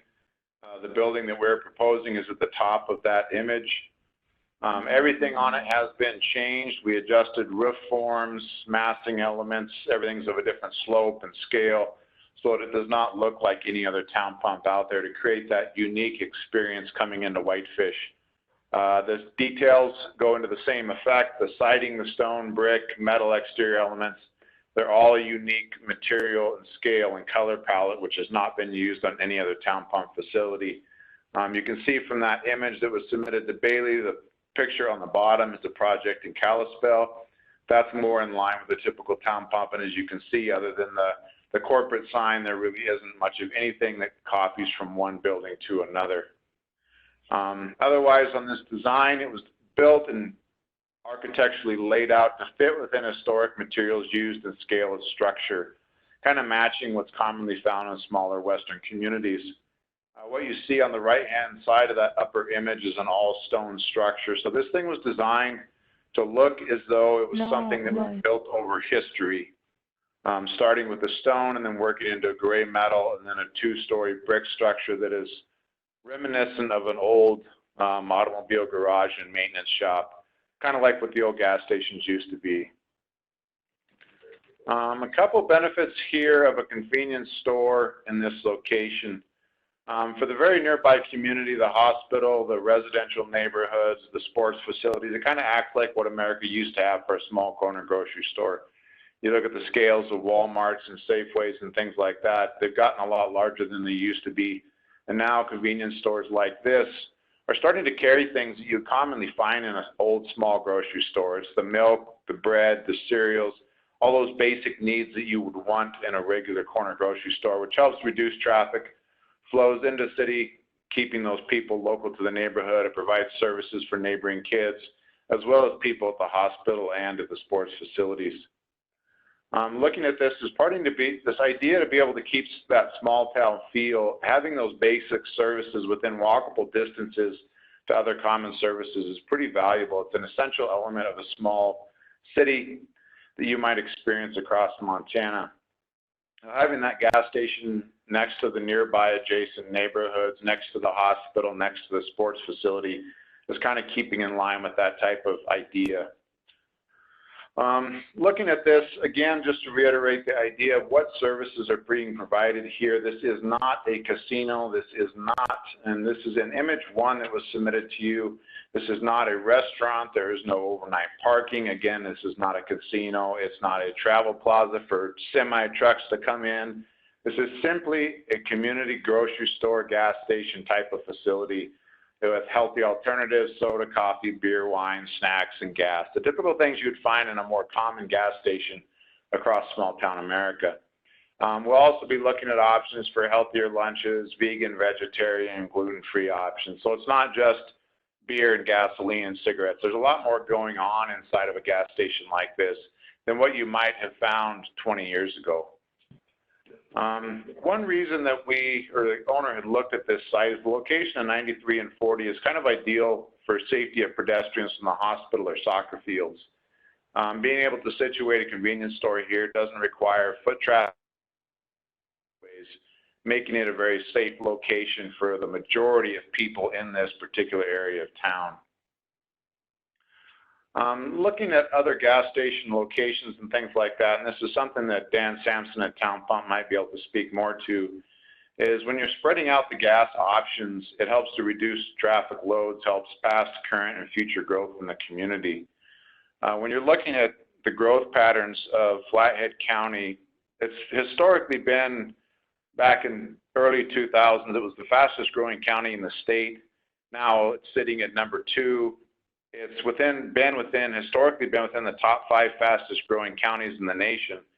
So it's a very popular place. So addressing some of that current growth, some of the growth we've seen in the past 20 years with the new convenience store is not trying to create something that's not necessary. It's trying to just address an existing need that is growing as populations increase.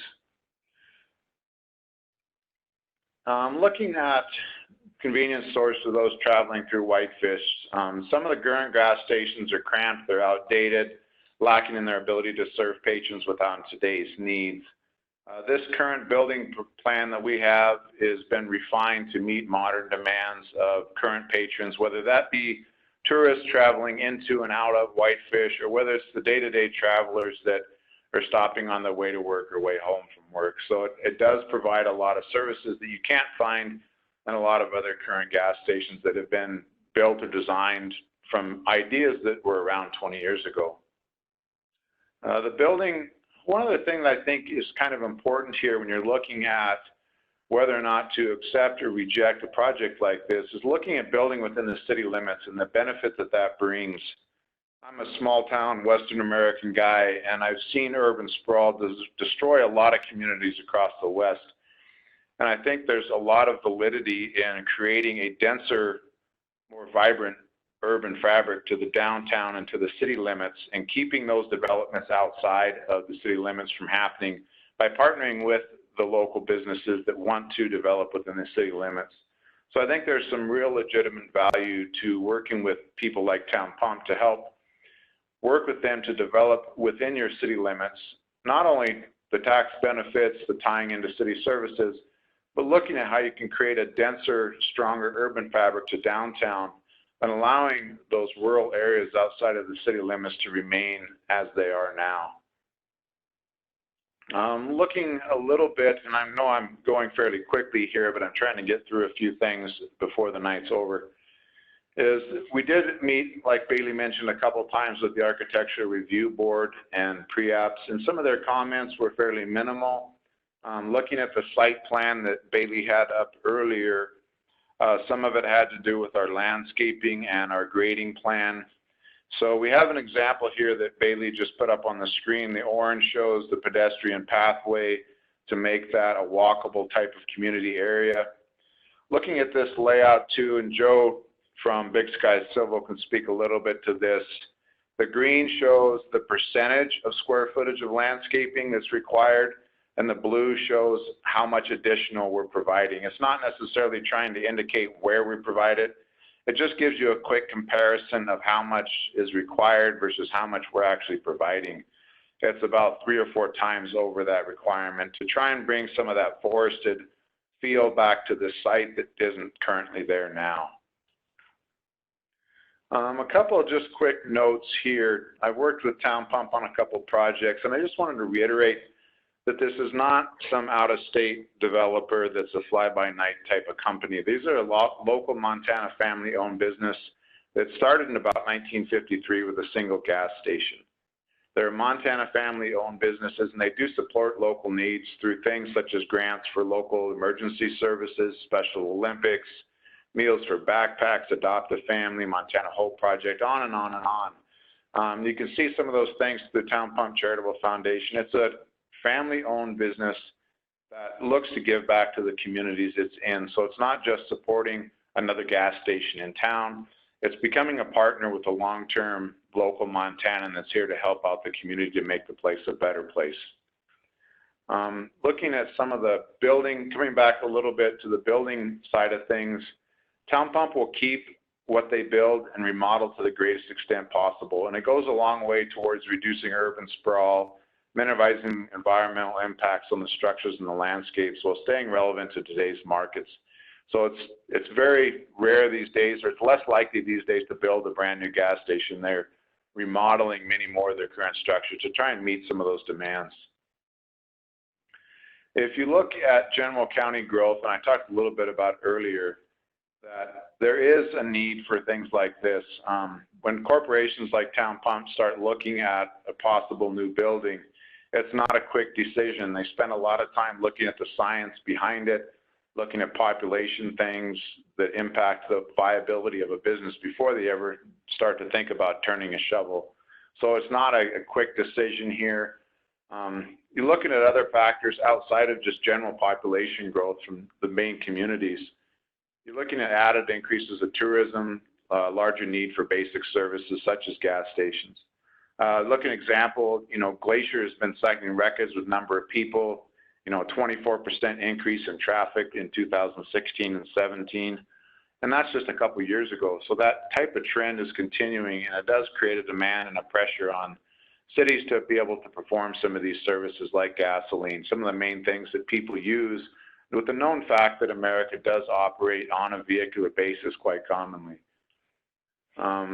Looking at otherwise, I just wanted a quick reminder that this is just a gas station convenience store. It's here as a community need for locals and tourists and a growing community. It provides many of the basic needs for groceries, minor over-the-counter medical, gas, healthy food, drink options. Today's gas stations are much more than beer and gas. It's what the market's asking for, and it's really what Town Pump is at the forefront addressing these demands. It's not some of the common things that you might experience in a gas station from 20 years ago. As such, we have all taken a great care and pride in designing a development here that not only serves the purpose and intent of Chapter 3 Highway District standards, but it's also what I think is very attractive and welcoming to the residents and travelers alike.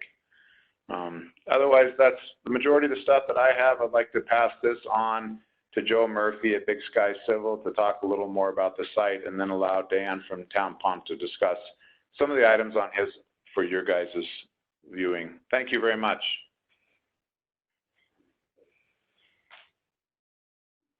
Okay. Dan and Joe, y'all are both unmuted.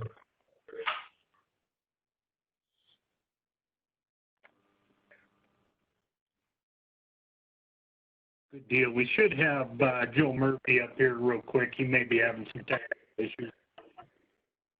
Let's find the phone.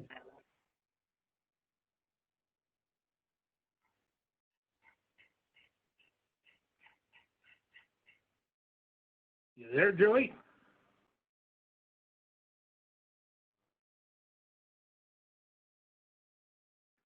Joe is unmuted.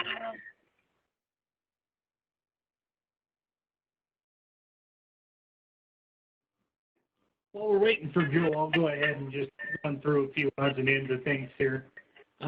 First is I wanted to draw everybody's attention to the packet, the WGM insert. During the planning board meeting, even in light of MDT's comments and approval of the approaches, we listened to the comments and the concerns about traffic, and we went back to WGM and asked them to review the traffic impact study and apply the latest traffic figures they had access to And so they went through and took a look at that. And as you can see in that letter, they applied the traffic counts from 2018, much updated, and still ran the level of service on those approaches. And all of the approaches and neighboring streets or highways operated at an acceptable level of service even with this development. That was a peace of mind for us and hopefully for you folks as well. Going on, right, looking at a couple of my notes here, I know that Bailey mentioned about the stormwater and engineered stormwater plan. We will be working on that. In fact, we've begun on it. We just have not wrapped up. That's not a problem. That's something that's pretty standard nowadays. Another comment that we heard at the planning board meeting, there was some concerns in regards to environmental impacts that may result from this site. So just to be clear, I want to stress that this is not a truck stop. This is not something that's going to have semi-trucks out idling on the site, running next door. It's going to be automotive service, and there is an island that's set up to handle the larger RV vehicles, trailers, that type of thing. From an environmental standpoint, we are one of the most responsible operators within the state in our design for environmental impact mitigation. All of the islands that you see on the site plan will have a swale around them that would catch any spillage that took place. Those swales will then run to an inlet that is piped to an oil water separator, ensuring that no hydrocarbons will ever reach ground level through the stormwater system. Additionally, in our general fuel construction, we do utilize the latest and greatest technology with double wall tanks that are brine filled, double wall fusion welded piping, multiple forms of leak detection. We employ a company called Warren Rogers and Associates that does statistical inventory reconciliation. They can pinpoint a leak down to 1/1000th of a gallon. Additionally, we have sumps under every dispenser as well as atop the tank at the submersible turbine pump. All of those sumps have sensors in them. If there's any sign of liquid in any of those sumps, it'll automatically shut the system down. We do also monitor the interstice of the tanks. They're brine-filled tanks, so that is continuously monitored, as well as pressure sensing on all of our lines. If there's any unexplained pressure drop, it will also shut the system down. Joey, did we get you on yet? Geez, we might have lost him for good. Yeah, he is unmuted, but I'm not sure why he's not coming through. Gotcha. No worries. To go back to one of the earlier comments, as far as distance from the intersection to the private street there is approximately 610 feet from that intersection at Highway 40 and 93 to that private street intersection with Highway 93. And there is approximately 50 feet between the center turn lane and the left-hand stacking. So no, if there was RVs or other vehicles on 93 waiting to turn left, that would not affect the left-hand stacking going on to 40. With that, I think I'm pretty well wrapped up with the points I wanted to cover. If there's any questions, we're more than happy to answer them. We've got Jason and myself. So I think we're good. Joey, were you able to get on there?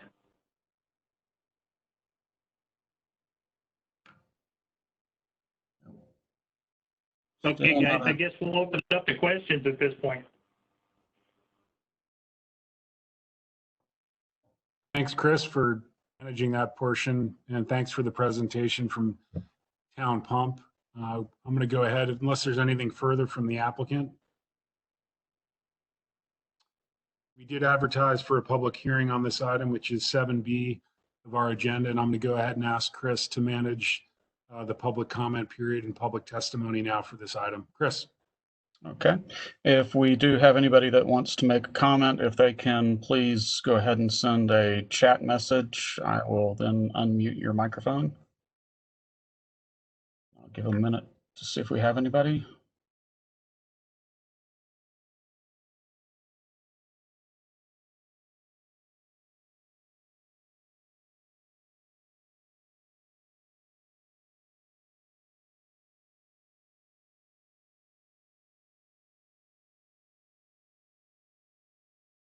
I do have one person, Richard Eldner, has raised his hand. Give me just a second to unmute.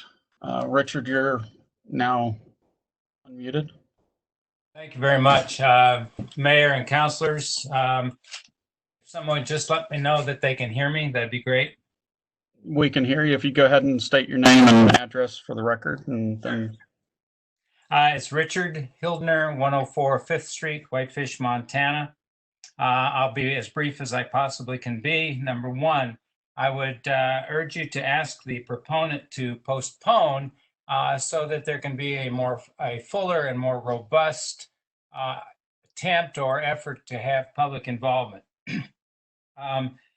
Moving on, the number one is that MDT traffic study, as everyone knows, is now 15 years old and out of date. The most recent figures that the proponent offered notwithstanding. Two, the Highway 93, it seems, as I recall, now exceeds the standard for a divided highway on Highway 93 South, and I think that was a 30,000 vehicle limit, and we're beyond that now. And that brings me to number three as reasons why I'm encouraging you to deny, if it's not postponed tonight, the right turn onto Highway 40 will require a vehicle to cross 2 lanes of traffic in order to be in position to make a left turn onto Highway 93 headed south. And that seems to be a bit of a hazard to me. Along those same lines, I'm worried that if Town Pump builds this facility, that the existing Town Pump closer to Safeway will close, and will then that will contribute to further urban blight. I heard in the proponents' discussions lots of promises, such as we intend to do this, or this is what we wish to do, but I have seen no comments or no commitments in writing as to that effect. And so my experience with the city council and proponents before the city council is lots of promises are made, but sometimes they're just not kept. Finally, how much you talked about the contributions of Town Pump to the communities in which they serve, but I saw no reference to exactly how much the Town Pump has committed and provided to the city of Whitefish in particular.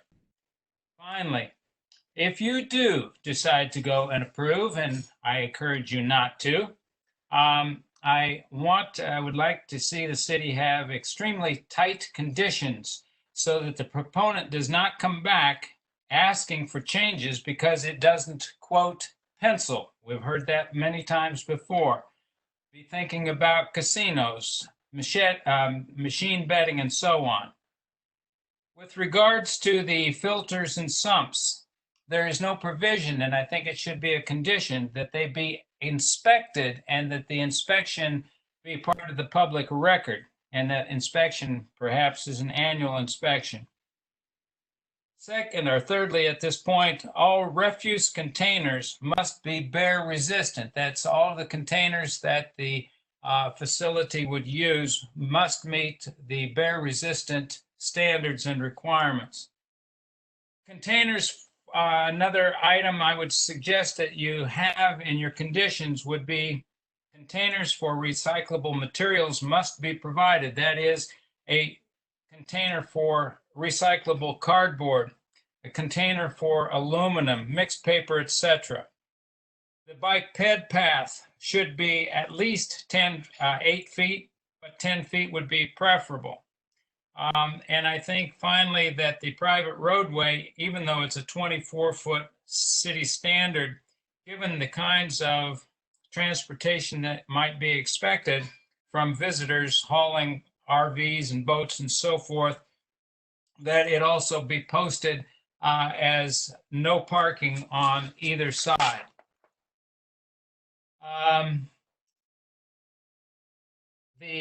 Jason talked about the unique experience coming into Whitefish. I don't believe that a town pump or a filling station, a gas station, really adds much to the unique experience of coming into Whitefish. And I'll let my comments speak for themselves. That's it. Thank you.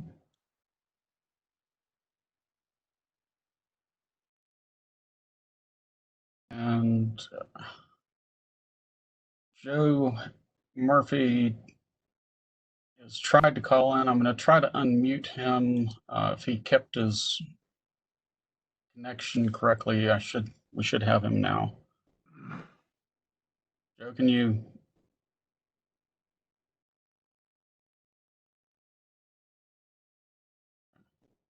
Still cannot get Joe. And I do not have any other comments at this point. Or, excuse me, I'm sorry, I do have one more. Just saw one come up. Rhonda Fitzgerald, I've got you unmuted. If you'd state your name and address. And Sure. You have Rhonda Fitzgerald, 412 Lupfer Avenue. Thank you, Council, for this opportunity. One thing that I am puzzled by is, actually, can you hear me? Yes, we can hear you. Okay, there's I'm getting a lot of noise. One thing that puzzles me, I have been attending the Highway 93 South corridor meetings for 2 years, I think, which have included quite a bit of public opportunity to comment on their aspirations, vision, and so on for the 93 South corridor, including 2 large public meetings, charrette type things. And it has been very clear throughout that the community's vision for this intersection is something very, a lovely, natural, park-like setting as you come into Whitefish, and that's woven throughout this whole process. And I was very surprised that the staff report did not even acknowledge that. And there is a section that talks about community character, and I am so surprised that the vision that the community had for this location has not even been included in this very copious packet. So I did want to bring that up. I understand, and I find it kind of ironic, that our own city standards require that the building be so close to the roadway that all of those mature trees must be removed because of our standards, rather than pushing the building back into the property and allowing a park-like atmosphere from the roadways. It seems like we're shooting ourselves in the foot with our own standards. Because I know that those mature trees are very valuable to the public. I also think that it's necessary and required, more or less, for there to be continuity of a bike path on both, or really all of the roadways, but certainly on 40 and 93, continuous bikeway is something that is in every plan that anyone in the community prefers. So I hope that the council will find a way to require that and perhaps be able to be flexible about moving the building back to save that the trees and a more natural atmosphere for the corner itself. Thank you. Thank you.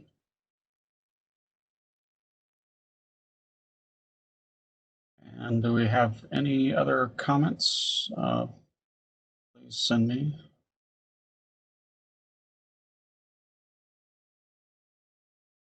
Chris, while you're waiting to see if there's additional call-in comments, I'll just turn to Michelle. Michelle, do you have any other written comments that were received since publication of the packet that you'd like to share?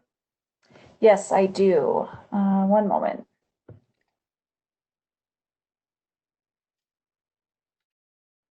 Lauren Walker wrote in. She said, while you are undoubtedly,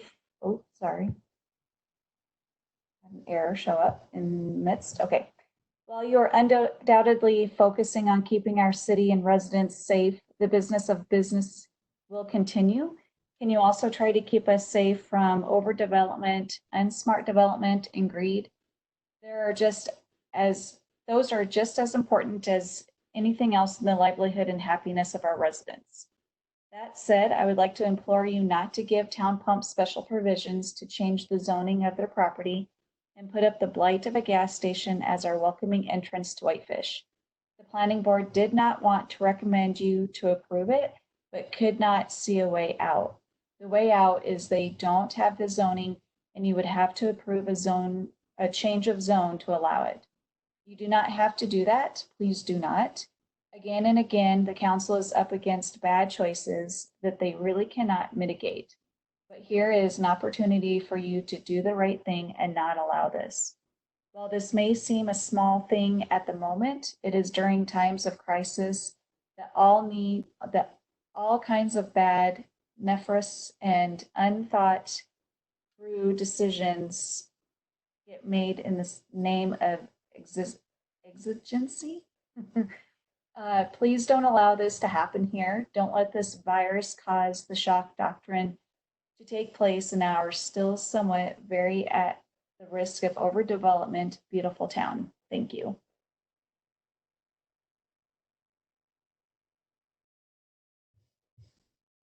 Okay, I do have one more from Leo King Arkeen, and I will unmute him. Leo, you're unmuted. Feel free to state your name and your address. So we can hear him.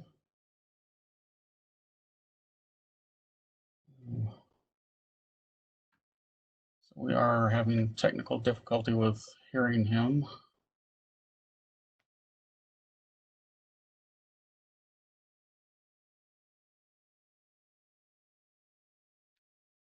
I'll remind the council that there was a letter submitted in the packet from Leo Keen. Would you like me to continue until we can get Leo on? Yes, please. Thank you. Andrea Vizotsky wrote regarding the proposed town pump at the corner of Highway 93 and 40. That's a horrible idea and place for that. It's already a problem area for accidents plus the traffic and emergency traffic for hospital. And they are referring to cars is old and outdated and doesn't reflect the large growth of both population and tourists to the area. As if that weren't enough reason to not approve it, the corner on either side is the initial impression when entering Whitefish.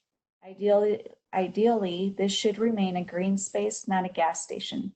Please don't approve having a gas station near this intersection.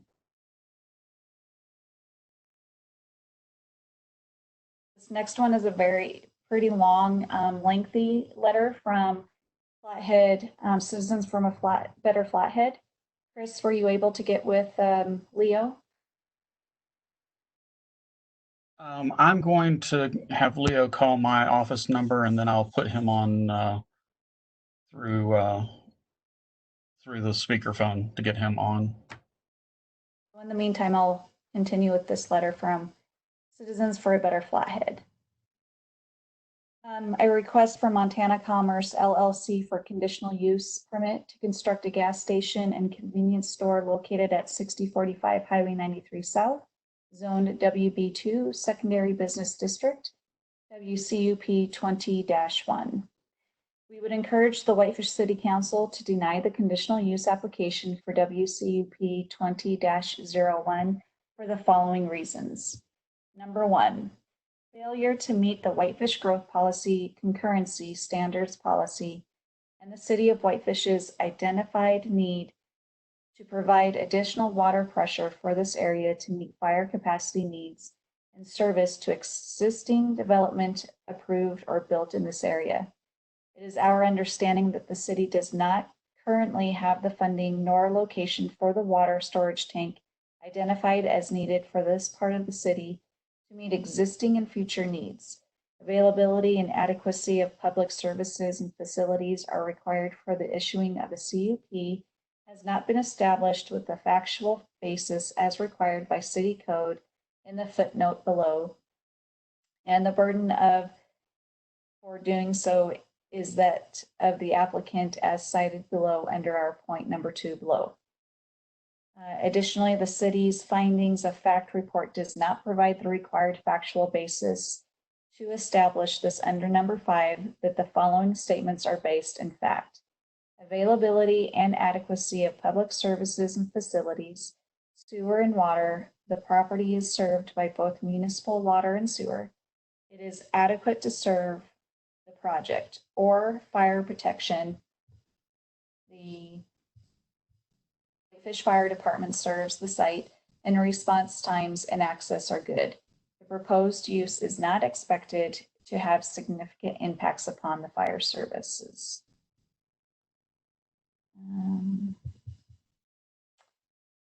And then she has here, city council decision based on findings. Every decision of the city council pertaining to the granting, denial, or amendment of a request for a conditional use permit shall be based upon findings of fact, and every finding of fact shall be supported in the records of its proceedings. The enumerated conditions are provided for in subsection J of this section, required to exist in any matter upon which the city council is required to pass under these regulations shall be construed as a limitation on the power of the city council to act in the matter of this issuance of conditional use permits.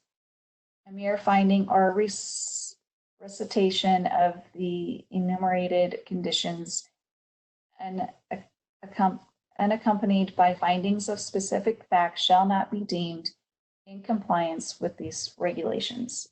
And she references ordinance A-407, March 15th, 1982. Number 2, lack of demonstrated need for yet another automated service station and convenience store in order to demonstrate compliance with required neighborhood community compatibility standards for CUP. As noted in public comment at the planning board by another member of the public, Whitefish already has 5 gas stations and another half dozen within 10-mile radius. 11-7-8 conditional use permits states that K, burdened on applicant. The burden of proof for satisfying the aforementioned criteria considered for approval shall rest with the applicant and not the city council. The granting of a conditional use permit is a matter of grace, resting in the discretion of the city council, and a refusal is not the denial of a right, condition, or otherwise. Additionally, the WFGP states that it shall be the policy of the City of Whitefish to encourage and support sustainability in land use planning so that the needs of the present are met while ensuring that future generations have the same or better opportunities. Furthermore, the growth policy designation is suburban residential, which does not correspond to the WB2 zoning district. Lower density residential areas at the periphery of the urban service area generally fall under this designation on the future land use map. Number 3. Following from the previous point as to lack of need, there is no factual basis provided for the urgency of approval of this use prior to the approval of the 2020 Transportation Plan update and the Highway 93 South Corridor Plan. Both of these plans have been identified by the city as high priority plans and essential to sound planning for future growth in Whitefish. Contrary to the staff report and findings of fact prepared by the Planning Office, the statement that the Highway Corridor Committee intends to recommend a change to the Whitefish growth policy to make this area compatible with the growth policy that has not been voted on by the committee and is merely a staff recommendation at this time. See prior comment by committee member Roger Sherman that supports this committee view.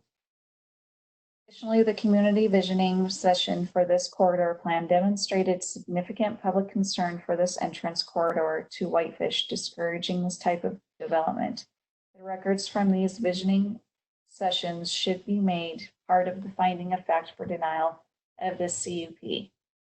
Should the city decide to approve the CUP, we should encourage you to add the following conditions. Number 1, given the potential for future requests to amend the zoning for this area to add a casino use, add a clear condition denying future casinos at the site under the CUP. And then she references the section of the code for casinos. Number 2, limit hours of operation for the sale of liquor and other alcoholic beverages at the site, as the 24/7 days of operation would allow for sales that are otherwise limited by other state laws. Public safety and welfare is at risk, which such a highway-oriented facility is allowed to sell these products 24/7. Additionally, the applicant has failed to show any factual reason why he should be able to sell liquor or other alcoholic beverages at the site when such services are provided elsewhere in the city. Number 3, limit the use of neon or other such lighting in store windows. Compliance with dark sky lighting currently applies, as stated in the staff report, only to outside lighting. The Kalispell Center Mall provides a glaring example of a casino using its windows to advertise its presence. Number 4, clearly prohibit the use of this site for outside displays and rental equipment like U-Haul trucks, boats, recreational equipment, and other such equipment, as well as parking of vehicles that advertise a business or product. That's the end of her letter. I'll go on to, I'm going to finish out these other letters and then we can move on to Leo. From Alpine Women's Center. Dear City Planning Board members, this letter is regarding the proposed land use action for property located at 6405 Highway 93 South. We are very concerned about the requests that a gas station and convenience store be built there. First, traffic impacts would be significant. The major concern would be attempted left turns onto Highway 40 from the property. Drivers would be attempted to turn through multiple lanes of traffic in close proximity to a complex traffic light. Because people would not be able to turn left onto Highway 40, they will be forced to turn right out of the business on the unnamed road toward Alpenglow Dental. And then go through the medical complex to Hospital Way to try to turn east onto Highway 40. This would be hazardous to pedestrians and vehicles trying to access the south entrance of North Valley Hospital and the medical office complex. Our experience has already been that the traffic through the medical complex is hazardous when cars are using the unnamed diagonal road to go to the sports complex for practices and competitions. Second, as it stands now, people turning left out of Hospital Way onto Highway 40 to head east have a difficult and dangerous turn. Third, attempting to turn left off of Highway 40 into the gas station will back up traffic at the intersection for people turning east onto Highway 40. There is no left turn sign on Highway 40 at Hospital Way that is consistently disregarded by drivers, which causes accidents. So putting a no left turn off Highway 40 into the gas station will be less than effective. Fourth, if any serious consideration is made about this construction, water engineers would need to be involved in the planning due to hazardous runoff being created by fuel spills at gas stations. The contaminated water would drain toward the hospital and medical offices, which already has a retention pond that is at full capacity. Lastly, the entry to Whitefish will be less than picturesque with that business there. A more appropriate use would be a Whitefish Visitor Center Historical Society location. The introduction to Whitefish would be more in keeping with the community goal. In closing, we do find the proposed gas station convenience store an appropriate use of the land at that location. We do not find the proposed gas station. That's signed by D. Randall Beach, Myrna Bowden, MD, Bradley Casavana, DO, and Kathleen Lewison, MD. And the final letter is from Anita Mills. The Dear Planning Board members, I am concerned about having a gas station convenience store plan seeking approval for property at this intersection of Highway 93 and US 40. Traffic congestion is common there, especially during summer and winter tourist seasons. Cars turning east, left onto Highway 93 will block traffic as will cars heading east on Highway 40, trying to turn left into the business. Vehicles trying to turn left out of the business onto Highway 40 will turn across 2 lanes of traffic right near a stoplight controlled intersection. It's very poor planning, and the location will markedly increase risk of collisions. And that is the final comment that I have. Thanks, Michelle. We'll turn it back to Chris. Were you able to get Leo on the line, Chris? I do need to have Leo, if he's listening, I need to have him call my office number back so that I can then get him into the system if he'll call me now. Hi, Leo. So I'm going to hold you up to the microphone, and you might want to turn your speaker volume down, and then I'll hold you up to the microphone so you can talk. Yes. So sorry, I just lost Leo. I need him to call me back again.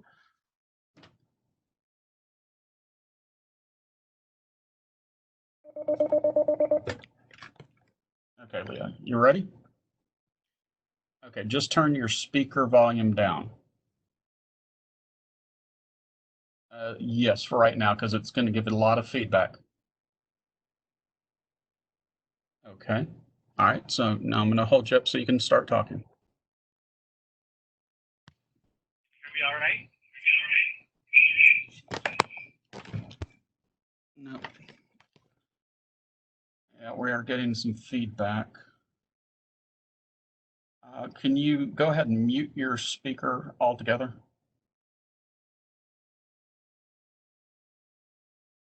Okay. Okay, if you click on the speaker itself, then at the left speaker, click on it and mute it. And that should do it. Okay, I think we got you. Can you talk to me? Oh, I've lost you now.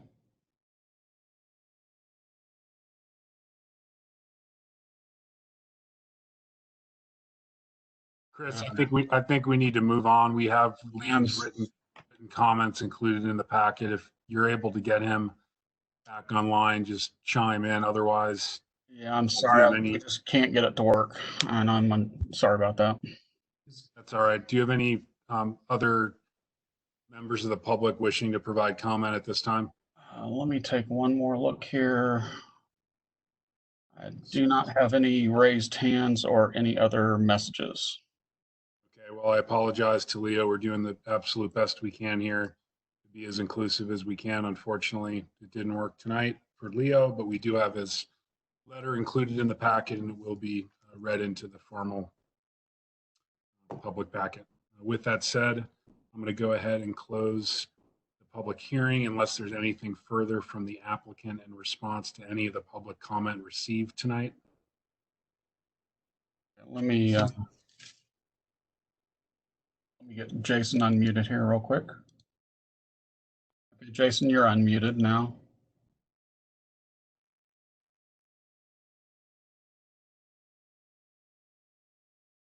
And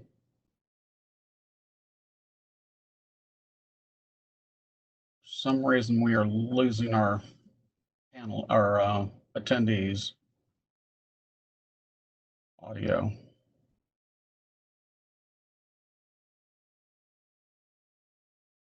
Jason, you are unmuted if you can talk. Can you guys hear me now? Yes, now I can hear you. Okay, thank you. Just a quick clarification on the landscaping. Besides the total amount of additional landscaping provided, we have about 65 trees of a half a dozen different species and almost 1,200 shrubs planned for this site. So we are trying to address site landscaping to the best of our ability. That's quite a bit beyond the zoning requirements for landscaping in a situation like this.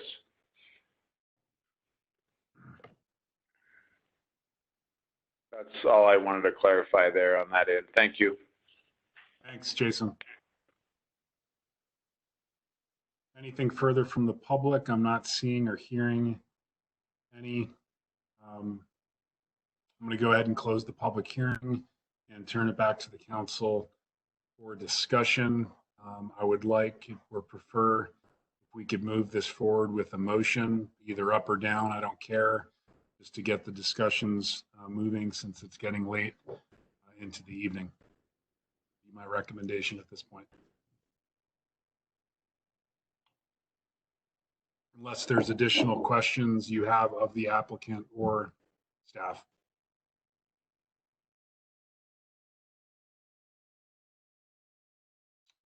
I'll start with, I'm just going to go through the list. Andy, any further questions or comments? None at this time. No questions or comments. Thank you, Frank. Melissa? No questions or comments. Steve? Just a quick clarification that the applicant did go back and had a traffic review done, which is not the same as a traffic study. Is that correct? Bailey, I think Bailey maybe can answer that question. Sorry, I had myself muted there. So they did a traffic analysis, which is not as full out as a traffic impact study. They used existing traffic volumes to come up with those numbers from some past studies that MDT and actually WGM had done as well. So it's not a full traffic study where they went out and did actual current traffic counts. They used a percentage growth rate in order to create an estimated number of where they were compared to now. So Okay, thank you. Anything further, Steve? No, that's all. Thank you, John. Thank you. Rebecca?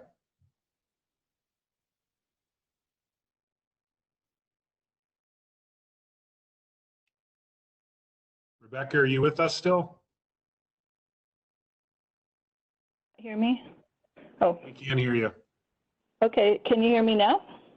We can hear you a lot better than earlier. Okay, I'm on my phone is why. At this point, I think the public involvement is greatly diminished by our remote meeting requirements and our state of emergency. And what I'm hearing so far is that there's no public support other than one comment about putting gas stations at the end of our town. I would really like to see the South Corridor, the Highway 93 South Corridor planning done to see what the recommendations were from that committee. And we've just extended that timeline to... Can I bring up a point of order, please? I think this is a time to ask additional questions. Is that correct? And not start making statements about what we view? No, I asked the council if there were any comments or questions, so she can proceed. All right, sorry. You want me to proceed? Okay. And also the transportation plan that we're going to be updating. I think I'd like to see all of that done before we proceeded with something like this. I personally have a lot of concerns with not having a formal transportation traffic study, just because I think the way I'm hearing it, we probably will have traffic issues, and I don't really like the idea of diverting other traffic through the medical village. So I just think there's a number of issues with this project that I would rather not proceed at this time. That's all. Rebecca. Ryan. I don't have any questions at the moment. Okay, thanks, Ryan. If I wasn't clear to Steve's point, certainly if there's general comments beyond just questions of staff, now is certainly your opportunity to provide those publicly. I just thought of a question, if that's okay. Absolutely. So just to clarify, because I know that one of the people that sent us a letter was saying that the gas station was a conditional use, and my understanding is that it's a permitted use under automotive service stations. Is that? That's not correct. When the text amendments went through, we moved automobile or service stations from permitted uses to the Okay. list of conditionally approved Got uses. it. Okay, thank you for that clarification. Mr. Mayor, I've got one other question actually for the applicant. In listening to your presentation this evening and discussions this evening, is it the intent of Town Pump to close its existing facility on in Whitefish and essentially replace it with this one? Is that their intent? Jason, I've unmuted you if you'd like to answer. Yeah, this is Jason. I think they had asked, Dan had mentioned in the past, and I might not be able to speak on his behalf here, not being the owner, but my understanding is that no, the other gas station would not be closing. This is not a close one and open the other type of scenario. Thank you.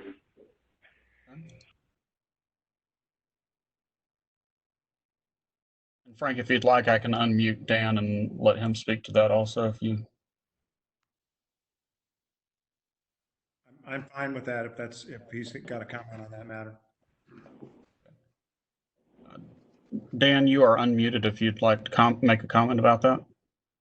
You bet. Thank you much. And Jason is correct. This is not a build one and close the other. This is a build a new one and then hopefully here within the next year or so reinvest in the other one to kind of spruce it up a little bit.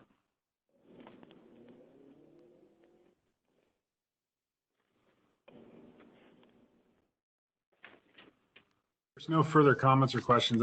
I have several, and I can direct these to Bailey, Dave, or the applicant, whoever's best suited to address these questions or just these general comments. I'm curious what the purpose or the intended purpose is for the second story mezzanine level. That would be an applicant question.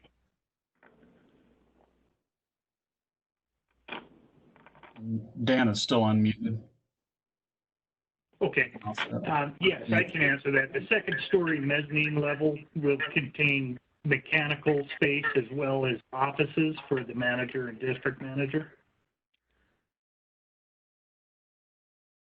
So that the second level won't be to support the convenience store sales and operations, except for professional offices. Exactly. Okay, thank you. I'll just be candid here. Would the applicant be willing to include electrical charging stations at this facility? We have an adopted climate action plan for the city of Whitefish, whereas we're trying to reduce emissions by trying to encourage alternative types of automobiles and modes of transportation.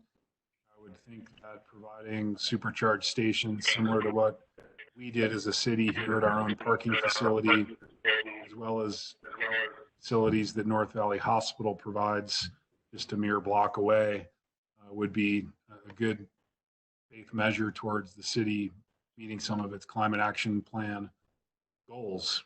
Can you address that, please?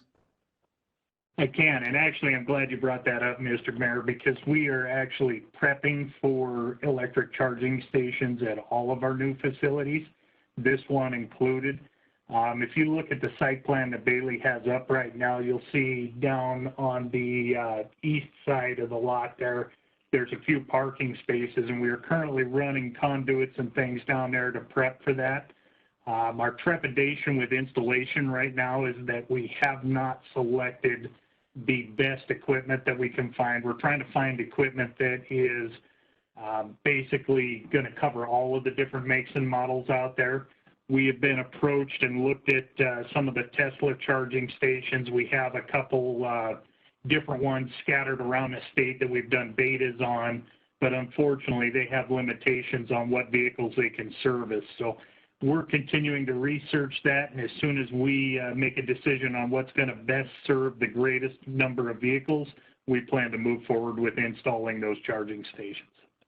Would you be opposed to a condition of approval to that effect? Not at all. In fact, also, I probably should have gone on earlier, but as long as we're talking about conditions of approval, the one about no casinos, just so you know, we have no objection to that. We have no intention now or in the future of developing a casino at this site. Thank you. I appreciate the response. My next point is related to, I sit on the 93 South Steering Committee as a city council representative. And as one of the public commenters made this evening, we have held several visioning sessions, and one of the common themes that we are hearing from a broad spectrum of both business owners and residents in Whitefish that both reside on 93 South as well as other areas of town. They're business owners, hotel owners, just a real mixed bag and good representation of our community, in my opinion. The very common theme is the need for landscaping, which I acknowledge you've done, I think, a great job here and gone above and beyond the city's landscaping requirements. Another element is providing alternative modes of transportation, and we do have a Connect Whitefish bicycle ped plan. We have a bike ped master plan within the community.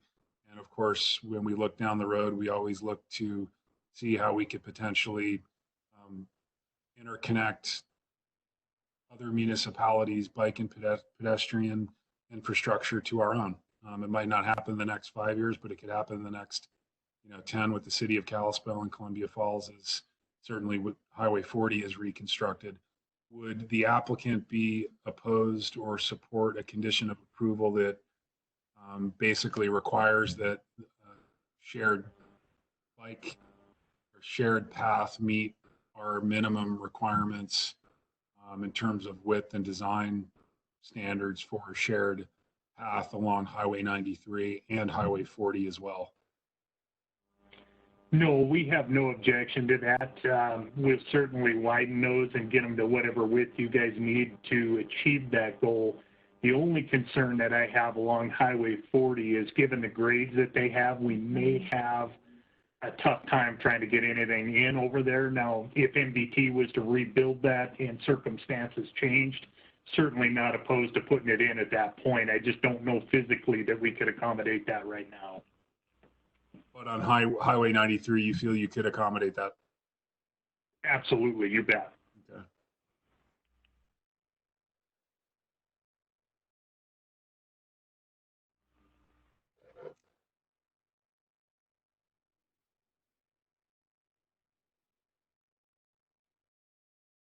I think this is a question from you, and again, it relates back to one of our consultants that we had. I think it was Albine, if I'm pronouncing it correctly, the traffic engineer who we've used for several projects within city limits before. He came to one of our 93 South Steering Committee meetings, and he had projections on growth and traffic projections, and I forget if he was forecasting out to 2035 or 2040, I don't recall, but he had a dynamic transportation model for this segment of the 93 South corridor all the way through to 2nd Street. And one of the strong recommendations he made was that in order to at least maintain the existing level of service we have at the Highway 40 and 93 intersection, or in fact, in a way to improve the level of service with the anticipated growth patterns and level of traffic we anticipate seeing at this intersection, again, I believe it was 2035 or so, the most effective traffic measure would be a roundabout. And can you comment on that? And I know that would have sweeping, ramifications on this current site plan if that were a requirement of the council, but quite frankly, we either require that dedicated right of way now as these properties develop, or we're never going to have the opportunity to implement those types of traffic infrastructure. John, can you give me just a minute on that? I have the November 2019 report from Bob Abilene. I just need to reference it real quickly. I did go back and look just real fast when the question came up earlier. I believe it was from Councilor Fury. There's 150 feet of existing right-of-way on both Highway 93 and Highway 40. So you, in round numbers, have about 75 feet from the center of that intersection, 75-foot radius, which in my opinion isn't going to accommodate a roundabout the size that would be required for the amount of traffic on those two roadways, or the intersection of those two state highways. But nonetheless, let me just take a quick look at that report from Bob Abilene, and I'll get right back to you. Okay, thank you. John, this is Dana. I think it's very important that we note that the roundabout, that is a highway that's MDT controlled. Any kind of easements that they require, if they're going to have to go through and acquire those easements, that's going to be on them actually, because we will not be able to put in a roundabout ourselves. MDT does control that intersection and will for the foreseeable future. I understand that, but at the same time, this is a transportation grid that directly affects our community, and if we can require right-of-way dedication to accommodate a future improvement that's been identified, I think that's our responsibility, whether or not we build it or not. Because I don't see down the road MDOT going to condemnation given this site plan. So it's either we require that dedicated right-of-way now, or we're never going to get it as far as I'm concerned. Real quickly, Mr. Mayor, if I may, recommendation number 2 from Bob Abilene's report was to, and I quote, review the intersection traffic controls at Highway 40 and consider the installation of a roundabout to control traffic flow and reduce vehicle speeds entering Whitefish. So there is a recommendation to consider the installation of a roundabout. I'll continue to look and see if there's any specific mention of what the size of the right-of-way requirements would be. Thanks, Craig. I've taken up several minutes of our time here. Are there any comments or follow-up or additional points or questions from other council members? Mr. Mayor, question I think for Bailey, and this goes to one of my concerns that I was trying to get to earlier, is I find it, I agree with Rhonda Fitzgerald's query as to why we would require, given the need for and our desire for mature trees and to keep a natural landscape in and around a lot of our, particularly our entrance into Whitefish. Bailey, is there a way we can require or otherwise relax the setback requirement, or what I'll call the inset requirement effectively of the building off of 93 to be able to save more of those mature trees and to, again, allow this structure, if it's going to be approved, to be more buffered and to create the kind of entrance, at least as best we can, given the current development, the current lack of development and current structure of that property. Is there a way to do that? Unfortunately, the way the zoning code was written when we put in that non-residential development standards, it says the building must be located within the 25 feet. So it's not a there's not a leeway. The only way around that is for the applicant to go to the Board of Adjustment, as with any other zoning setback, and request a variance to that requirement, but they would have to be showing that there's a hardship, right? That they're meeting that criteria. It can't be economic, all of those criteria through the Board of Adjustments. So it's not something that the council can decide to change without going back through a full text amendment to change that standards of the non-residential standards. So I must say I hate that. Thank you.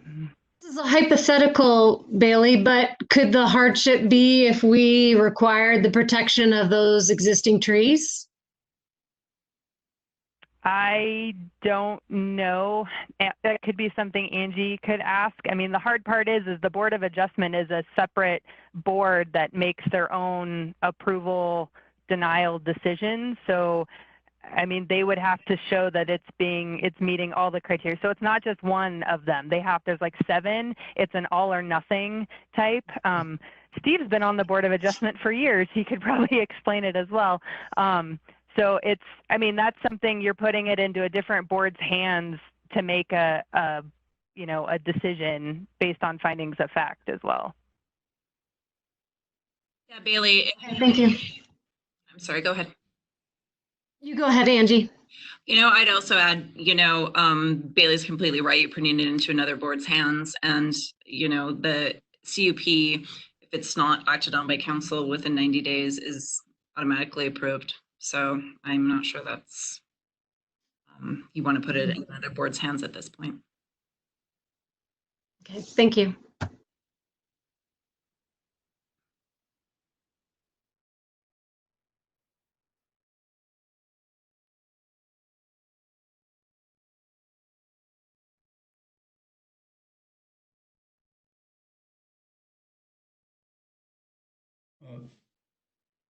Mr. Mayor, I'd like to make a comment if I could, please. I just want to address the idea that this is somehow changing the zoning. It's not.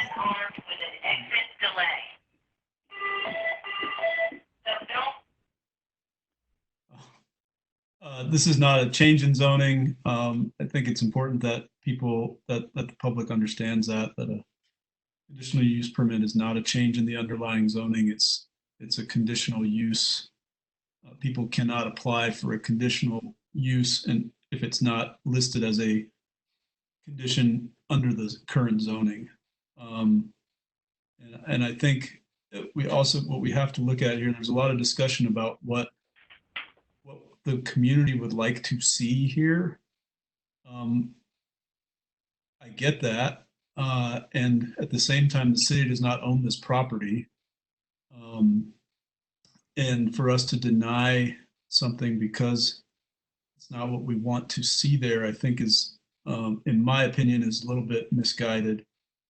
There is a list of permitted uses that the applicant could go and build on this site by getting a building permit, and a lot of them are worse than what we're looking at here. And I think we need to consider how much thought and effort this company has put into making this as the best project it can be for a gas station at this site. And I say that with heartburn, as I said in the planning board meeting. However, I think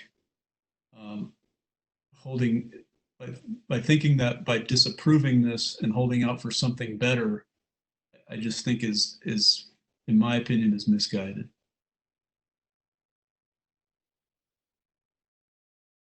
Steve, appreciate those comments. I'm going to make a suggestion here this evening. It's 5 after 10 p.m. We have 2 more public hearings, and following that, we have an additional 7 items to get to on our agenda, and we have to get to all of them this evening. I've inquired with Dana, and they're all time sensitive. So we have quite a few hours ahead of us, and I don't think any good decision is made at a late hour, particularly on a project that is very much important to both the applicant as well as the city of Whitefish. I would make a friendly suggestion that we've digested a lot of information. We had a thorough staff report and presentation from the applicants. There's some information that perhaps we can digest, and it may be in the city's best interest at this point and the applicants to postpone this to the April 20th meeting. I'll just throw that out there as a suggestion, unless there's a counselor willing to make a motion to push the ball down the field, so to speak. Mr. Mayor, I'd make a motion that we continue this matter to our next meeting, which is April 21st. Is that what I heard? It's the 20th, if I'm not mistaken. To April 20th. And I would just because of the technical difficulties we're having with being very inclusive with public comment, I would ask that your motion imply that we keep the public hearing open. No, that is my intent, and that's what I was going to follow up with that, Mr. Mayor. I think that's very important. I think that we get more. I'm surprised we have not had more public comment, and I think the technical difficulties lend itself to our continuing this matter until the 20th. Thanks very much, Deputy Mayor. Are there any further? Is there a second to that motion? Second. Seconded by Councilor Hartman. Excuse me. Is there further comments on the motion? Does that keep us under the 90-day time limit for this? Okay. But we will need to act at the next meeting unless the applicant voluntarily agrees to lift the 90-day review requirement. We can address that at our next meeting if needed. Is there further comment from the council? Again, the motion is to postpone to the April 20th meeting, and we will keep the public hearing open. Although, Michelle, would you mind taking a roll call, please, on the motion? No problem. Councilor Sweeney? Aye. Councilor Quinnell? Aye. Councilor Hartman? Aye. Councilor Hennon? Aye. Councilor Fury? In favor. Councilor Norton? Aye. Thanks, Michelle. And that motion carries unanimously. Thank you to the applicants for taking the time this evening, and we'll see you in 2 weeks. And thank you to staff for the report this evening.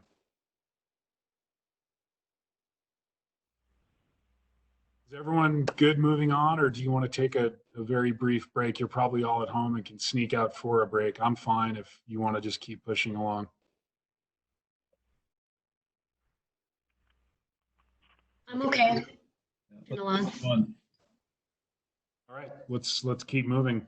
I'm going to go ahead and move to item 7C of our agenda, which is a consideration of a request from Joseph and Jill Courtney for a conditional use permit to construct a guest house located at 535 Colorado Avenue, and the property is zoned WR2, which is our two-family residential.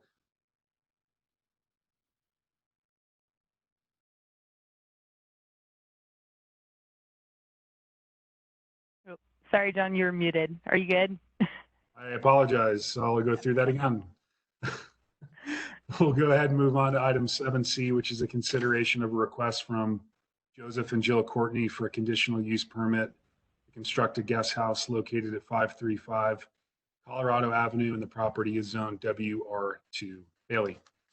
Okay, so the applicant is requesting a conditional use permit to construct a new 3-stall garage with a second-story guest house. The existing garage in this location will be removed to accommodate the new garage and the guest house. The proposed building has a footprint of approximately 1,200 square feet. The structure will comply with all setback requirements and lot coverage requirements. The property is accessed from Colorado Avenue, which is a publicly maintained road. So the property is not quite an acre, it's 0.98 acres. It is currently developed with a single-family residence. It is zoned WR2. It's surrounded by residential properties with a mixture of WR2 and WR3 zoning. The growth policy designation for this area is urban, which does correspond to the WR2 zoning district. It's connected to city services and utilities. We did mail a notice to adjacent landowners within 300 feet of the parcel on February 26th. We posted a sign on the property and noticed advisory agencies as well. and put illegal in the Whitefish pilot. There's been no comments received on this project at this time. So we review the application with our criteria for consideration of a conditional use permit. I'm going to just hit the highlights. You can ask me questions if you want more detail. The proposal is consistent with the purpose and intent of our zoning regulations. Accessory structures with a footprint greater than 600 square feet are required to meet the primary zoning setbacks, and so that's what they're showing at this time. That will also be confirmed at the time of building permit, as well as parking. 2 spaces for the single family home are required and 1 space for the guest house. There is adequate space on the property to meet the requirements for parking. The maximum height of the accessory building is 24 feet, and that again will be confirmed at the time of building permit. Lot coverage in the WR2 is 40%. It appears that the standards will be met, and again that will be confirmed at the time of building permit. The guest house will be accessed from a private driveway onto Colorado Avenue, which is a public street. There is adequate access to the property. The zoning regulations exempt single-family dwellings from the landscaping requirement, so no landscaping plan is required or proposed. As I said, the property is served by municipal water and sewer. Those will be reviewed by the Public Works Department at the time of building permit. Again, stormwater drainage would be reviewed at the time of building permit. If the total impervious surface exceeds 10,000 square feet, then an engineered stormwater plan would be required at that time. Traffic impacts are anticipated to be minimal as the property already includes a single family residence. It's located within an existing neighborhood with similar uses, and so it should not result in a significant impact to Colorado Avenue or surrounding roadways.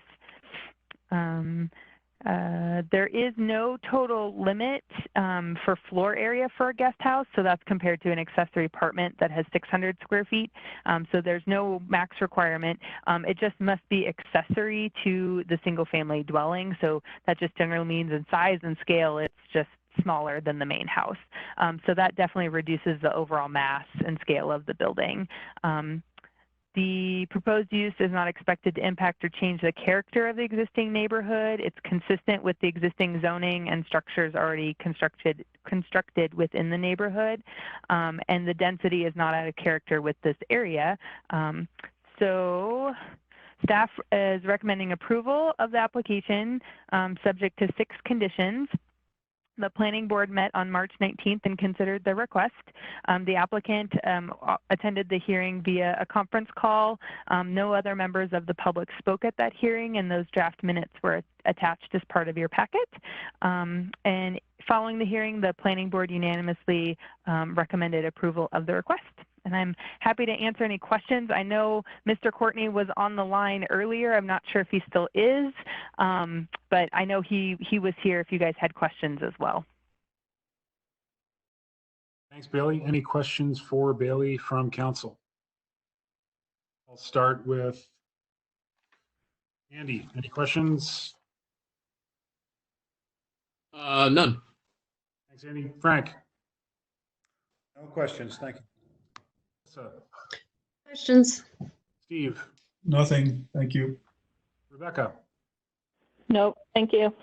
Yeah. Ryan? None, thank you.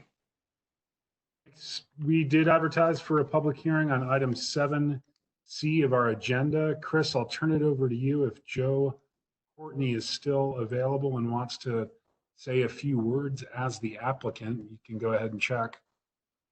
Okay. He is still showing on, so I'll unmute him. And Joe, you are unmuted if you'd like to make any comments. Yes, can you hear me? Yes, sir. Okay, Joe Courtney, 535 Colorado Avenue. I don't really have any comments. Jill is here too, my wife, and there was just one thing that because of we haven't really even established a builder yet. Because we're waiting for any kind of approval or not. And so there's a 18-month period in which to start construction. And if for some reason we're constrained with this virus thing, we were just wondering if we go the normal route to come back in and get an extension if it did get passed, or is there something, yeah, if there's something else that might be in play. That was it. I'll defer to Bailey on that question. Bailey, how long does the CUP in effect for? So that's actually a great question, because generally they do terminate at 18 months from the date of approval, but the way our zoning regulations read is that they terminate if commencement is not authorized unless otherwise spelled out in conditions of approval, meaning that council could change that and allow them a longer time frame now, or they have to provide to our department a showing of what we call good faith effort, meaning before it expires, they have to come in and show us how they're meeting these, how they're trying to meet it, whether they're getting financing, whether they're getting their contractor lined up, what they're doing to show that they are still going forward with that. Generally, and Dave might be able to answer this, but I feel like we only do a 6-month extension at that time, just to basically, so then they pretty much get 2 years, to do that. So that could be something the council does now, is just automatically, that might be something you recommend changing, is just allowing it to go longer at this point, or it can wait and they could request that at that time. Joe, anything further? Nope, that's it. Thank you. Is there any public comment, Chris, on this item? I have not received any chat requests for public comment. Okay, thanks, Chris. Michelle, any written comments you need to read into the record? Not at this time. Thank you both. I'll go ahead and close the public hearing and turn it back to the council for a motion, please. I have a motion, Mr. Mayor. Thank you. I would move that, I can't remember the number. I would move that we approve WCUP 20-04, the findings of fact, staff report as subject to the 6 conditions as recommended to us by the planning board, and with one minor modification to condition number 6, I would change that. The permit would be valid for 24 months given the circumstances on the ground today, and shall terminate unless commencement is otherwise activity has begun.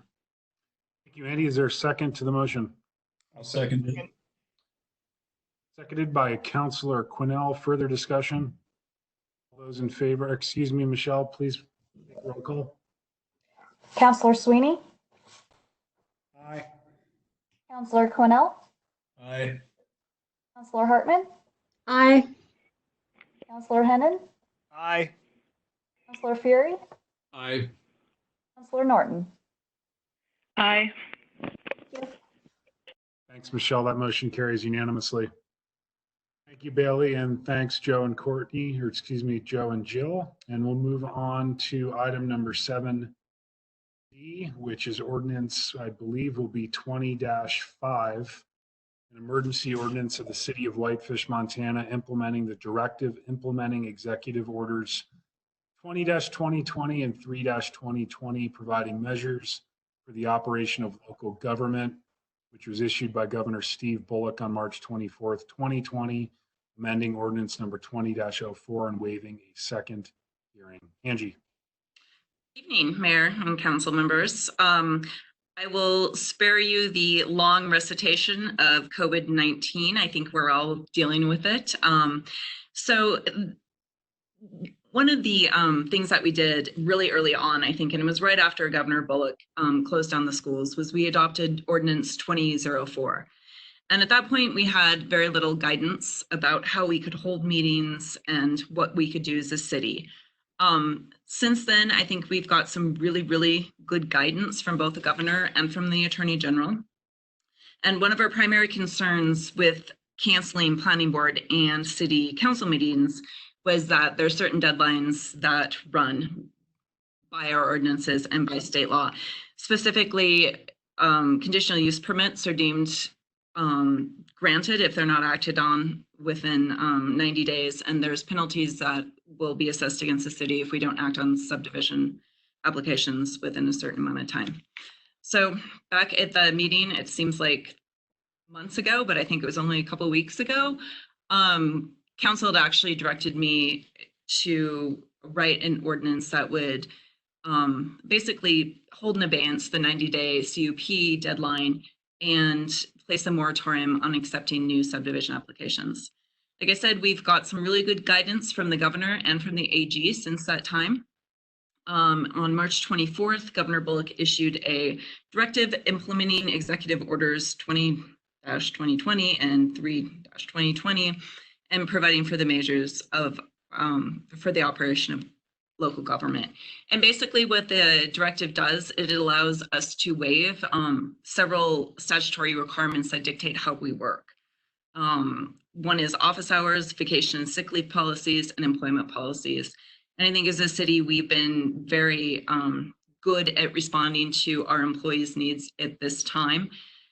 But this order basically gives the city council, or through Dana, through your designation of Dana, the authority to basically regulate people's schedules so it works for them. It also allows us to hold in abeyance several timeframes, and some of these probably just aren't applicable at this point, the annexation laws, for instance, but it does allow us to hold in abeyance the subdivision regulations, and it also allows us to hold in abeyance our local review of site-specific development, so that would include CUPs. So we also had a letter issued by the AG. One of our, I think our primary concerns early on is when we were the sunshine laws, like how do we hold a public meeting? What is an open meeting? And the Attorney General basically opined, and it's not an official opinion, it's just a letter recommendation at this point, that he approved some certain guidelines basically for public meetings. And this was actually brought to him by the League of Cities and Towns. So they did a great job and they deserve huge kudos for this. So we can hold remote meetings. We need to notice our meetings so as to inform the public of the method in which we're holding them, which I think Michelle is doing a fantastic job at. Canceling all non-essential meetings, that's kind of up in the air what that exactly means. And providing remote communication systems that allow reasonable opportunity for public comment. So basically the ordinance in front of you gives Dana the authority to alter office hours, vacation and sick leave policies and employment policies during the emergency. It holds in abeyance certain statutory deadlines that we are usually stuck with abiding by. And it amends our first emergency ordinance to allow us to hold meetings by remote. I'm happy to answer any questions you have. Angie, any question for Angie on her staff report?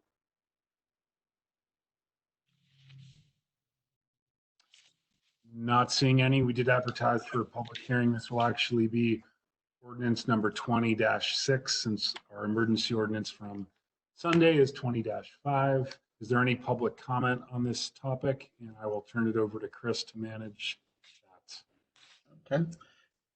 At this time, I'm not seeing any public comment. If there is anybody that would like to make public comment, we can give just a minute. See if they can chat to me, and I will see if we can get them on. Okay. Michelle, did you have any written comments to share? Not at this time. Thank you.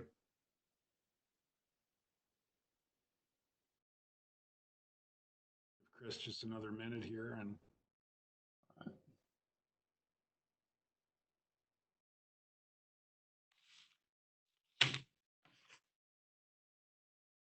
so I'm not seeing any. okay, we'll go ahead and close the public hearing and turn it back to the council for a motion on agenda item 7D, ordinance 20-6. I have a motion that we adopt ordinance number 20-6, an emergency ordinance of the City Council of the City of Whitefish, implementing the directive, implementing Executive Orders 20-2020 and 3-2020, providing measures for the operation of local government. there a second to the motion?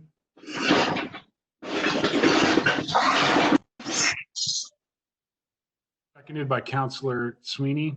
Further discussion? Michelle, would you mind taking a roll call, please? Councilor Sweeney? Aye.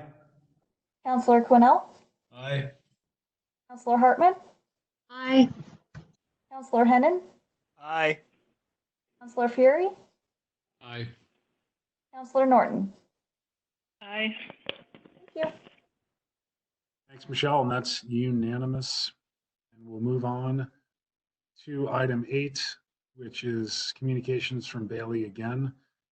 A request from Randy Dunlop and Cam Clark for a Whitefish Lake and Lakeshore protection permit located at 736, 751, and 810 Birch Point Drive to remove existing individual docks and install new shared docks. Bailey. Okay, sorry, I was making sure I'm unmuting myself appropriately. So the applicants are requesting, it's a standard lakeshore permit, so it's not a variance, to remove 3 individual docks. And I put the site plan, bear with me, I didn't have a great one, but it's basically these kind of first 3 right here near the mouth of the river. To remove those 3 individual docks and install a new shared dock between those 3. It's actually 2 property owners. 1 property owner owns 2 parcels. So 3 parcels, but 2 property owners. So shared docks are permitted where there are multiple contiguous property owners or a single property owner that has multiple contiguous properties if the lakeshore frontage exceeds 200 feet combined total. There are special standards that permit them to have greater wing lengths, but they also have to have greater setbacks as well. So they are proposing a shared dock in a T-shaped configuration. The breakwater wing would be 58.3 feet in length, which is under our requirements, and 8 feet wide, which is our maximum width as well. There's 3 inner wings that they're proposing. And then the dock would be connected to the shoreline with a gangway. The total dock length included with the gangway is 98 feet long. The applicant's representative submitted a water depth profile that shows the water depth at 60 feet, which is generally the maximum that we allow people to go out is 60 feet. At 3 feet 2 inches. So if it's less than 4 feet of water depth at 60 feet, you're allowed to go out until you hit that 4-foot water depth up to 100 feet maximum. So they gave a water depth profile that at 98 feet into the lake, they still are at 3 feet 11 inches. So at 100 feet, they've maxed themselves out with this request, basically. They are also proposing to install 3 shore stations, each with a canopy, and they are also proposing 3 jet ski ports on the shared dock as well. So the constructed area for the shared dock, 3 shore stations, and the jet ski ports is approximately 2,184 square feet. There are no other structures that are within the lakeshore protection zone on these 3 properties to take out of that square footage. Staff recommended approval of the request subject to 16 conditions. The Lakeshore Protection Committee met on February 12th and considered the request. There was one member of the public that spoke at the meeting with concerns regarding the placement of the dock in relation to the Whitefish River and then the amount of lakeshore frontage used for calculation of the constructed area allowance. And those draft minutes were included as part of your packet. Following the presentation, the committee voted to table the application until the applicant submitted a revised site plan showing the property lines, the difference between lake frontage versus Whitefish River frontage, and that passed unanimously. They also recommended an additional condition that the dock be placed 40 feet from the furthest western property line and to have a water depth profile submitted at that location. And that motion passed 3-1, so it was not unanimous. So following the meeting, the applicant did submit updated information. They were planning to be on the March 18th Lakeshore Protection Committee, and they did include a revised site plan, a revised dock design, and I'll get into that here in just a second, and a letter from the property owners on that condition that the Lakeshore Committee had proposed. about the dock placement being further to the west. However, due to COVID-19 and all the public meetings having to be canceled, the lakeshore permit, this is one of those that has to be acted on within 90 days from the date of submittal, and therefore it has to be forwarded to City Council with no recommendation at this time by the Lakeshore Committee. So I just kind of want to go over the information that the applicant submitted in preparation of the March meeting that was canceled. So I did a bunch of research, as much as I could find, trying to find a definitive legal answer as to the location of the mouth of the Whitefish River. I pulled up some old plat maps from these property owners, but again, there's no legal, this is where the mouth of the river starts and this is where it stops. So the applicant actually went out and they measured the amount of lakeshore frontage using some of the aerial imagery, and they reduced it. It was what we had in past permits added up to 318 linear feet. They reduced it down to 280 feet just themselves to say, okay, we'll ignore what might be potentially in the river or what could be argued as in the river. And there goes my lights again. I'm sorry. It doesn't like me tonight. So they reduced that down to 280 feet, and then they submitted a revised site plan using that new, using that new lakeshore frontage, and revised their dock design to make sure their dock was in compliance with the reduced amount of lakeshore frontage. So they reduced it down. They actually got rid of a smaller wing, and they reduced the size of the shore station canopies to make it under the maximum allowance. So for 280 feet, the maximum allowance is 2,240 square feet, and they're at 2,184. So they are within the constructed area allowance for that reduced amount of lakeshore frontage. They also submitted these drawings showing the proposed location of the dock, and I'm going to go up, hopefully this works, showing, so these would be the three to be removed. This is their proposed location, and they submitted a revised site plan that shows that those setback distance where they're proposing it would actually have 111 feet between both wing links to the edge of their riparian boundaries. So they, and then there was a letter from the property owners. Basically, the property owners, they would rather have it in the middle of the property, which is compliant with our regulations. Our regulations state we want the docks in the middle of the property to give the maximum allowance for biggest setbacks between property owners. So they're requesting that that condition from the Lakeshore Committee, making it move over in this area over 40 to the furthest it could go, 40 feet, they actually would like that removed, as well as just the distance in the letter, this property owner, just the distance to get to that dock, they'd rather have it in the middle. So that's pretty much what I had to go over. We are, again, recommending approval of the application. I definitely think it's better to get rid of 3 and go down to 1, especially near this area. But again, I'm happy to answer questions. It's kind of a unique situation with this project. Thanks, Bailey. Any questions for Bailey on our staff report? I'll start with, where's my list?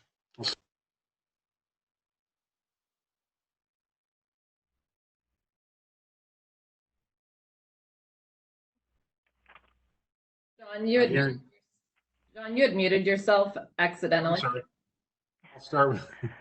I'll start with questions. Andy, any questions? Yeah, quick question, Bailey, then. So condition number 8, we just remove the 40 feet and say the dock will be placed in the middle of the 3 properties, or should we just delete condition 8, period? I would say either, generally we try to tell people the condition is that they put it in the middle of the property. The closest they could get to 40, I'd probably just say go with, and there goes my lights again. I think just maybe a condition that says the dock placed in the middle of the property would be the best. So. Okay. Thanks, Andy. Frank, any questions? No questions at this time. Melissa? No questions. Thanks. Steve? I have a couple questions. They say when they did the depth study. They did not. The regulations just say it has to be done after August 15th, but it doesn't give a date of like between two dates. It just says after August 15th to do the study. I think, let me see if they had a date on the, hold on here. No, they don't have a date on it. And I'm not sure, Corey, I know the applicant's representative, he was going to try to be on the meeting. I don't know, since it's so late, if he stayed on or called in. So he may be on to answer that question too. Okay. I was just going to say real quick, I did not see him listed as an attendee.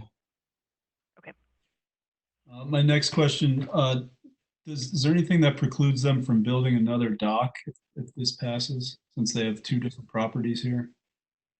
So because the dock, all three properties go in as a shared dock between all of them, they would have to, number one, all of the property owners have to agree to dissolve the shared dock, and then they would each have to come back in for their own individual docks at that time. So if this dock, say one of the owners wanted to do something different and go back to having their own individual dock, this dock would not be allowed to stay as it is because it's over the square footage, the allowance for that. It would have to be revised and created back into two separate permits at that point. So they would be required to come back to us and ask for a new permit. Okay, thank you. That's all I have. Thanks, Steve. Rebecca. Thank you. Okay. Ryan. Question. Thank you, Ryan. With that said, I will entertain a motion. I'd make a motion, Mr. Mayor. Please do. I would move to approve WLP 20-W01 staff report and the findings of fact subject to the attached 17 conditions, reading all of the language in condition number 8 and restating that as the shared dock will be placed in the middle of the three properties. Thank you, Andy. Is there a second to Andy's motion? I'll second. Seconded by Councillor Sweeney. Roll call, please, Michelle. Sweeney? Aye. Councillor Quinnell? Aye. Councillor Hartman? Aye. Councillor Hennon? Aye. Councillor Fury? Aye. Councillor Norton? Aye. Thank you. It's unanimous. Thanks, everyone. Thanks, Bailey. You had a big night tonight. I did. Thank you. We'll move on to item 9. Craig, I'm going to leave this up to you. It's the one item that we don't necessarily need to act on tonight, and that is item 9A, but if you feel compelled, we certainly will.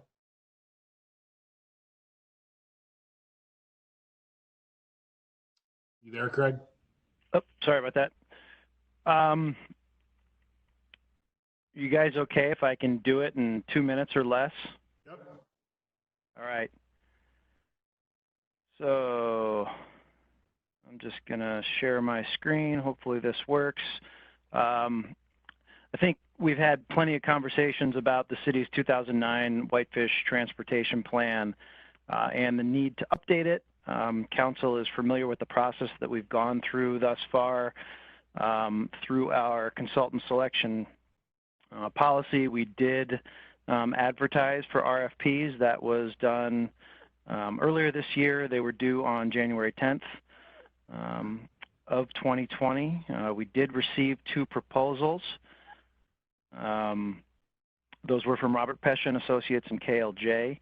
Back in February, council appointed myself, Karin Hilding, and the mayor to be on the selection panel.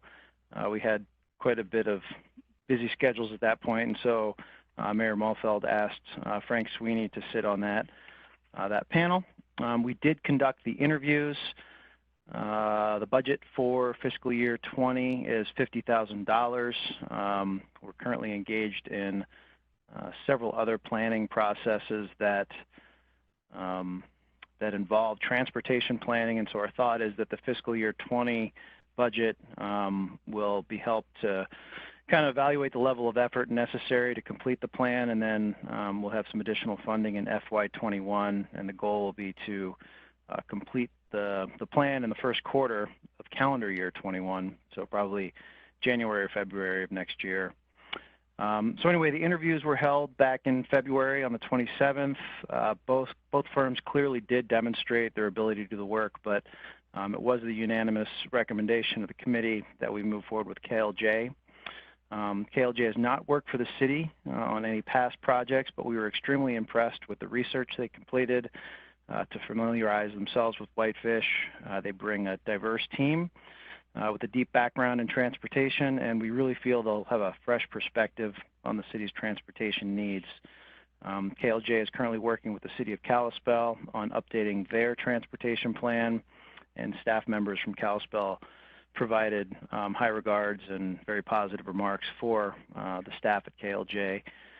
So based on this information, it is the recommendation that the city manager be authorized to execute a contract with KLJ to complete the 2020 transportation plan update. Thanks, Craig. Any questions for Craig from the council?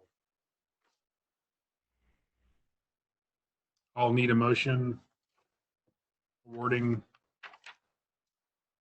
the contract.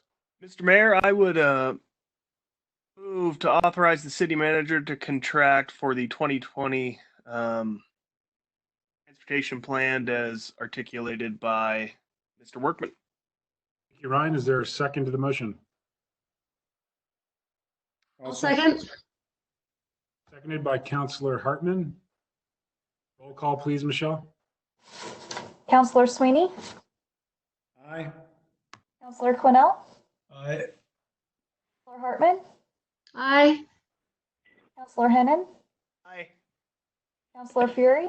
Aye. Counselor Norton? Counselor Norton? I saw a thumbs up. Okay. Thank you. Thanks, Andy. That motion carries unanimously. Thanks, Craig. We'll stay with you and move on to item 9B, which is nice to see this moving forward. I know this is sensitive from a timing standpoint, so we'll move on to item 9B, consideration for approval of plans and authorization to bid the Baker Avenue Underpass project. Craig. Excellent, thank you, and good evening again. I'll expedite this one, but not quite as fast, if that's all right with you guys. I'm hoping everybody can see my screen with the Baker Avenue Underpass plan set in front of you. The staff report begins on page 371 of your packet, and again, I think everybody's fairly familiar with this project, so I'm just going to jump to the current report. The background is available in the packet and in plenty of past planning documents. So staff has presented council, updated you guys with the design process at two public meetings. These were held at council work sessions back on the 3rd of February and the 18th of February.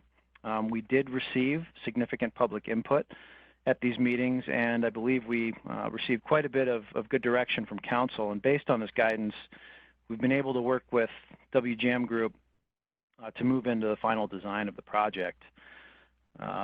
Right now, we're at the 60% plan set stage, and those are included in this packet. I think that these plans provide enough detail for council to determine if we're ready to proceed with project bidding. So I'm just going to hit on the highlights of the plan. We'll start with the structure type. Everybody from the council work sessions was familiar with the conversations that we had, but there's basically two types that were evaluated.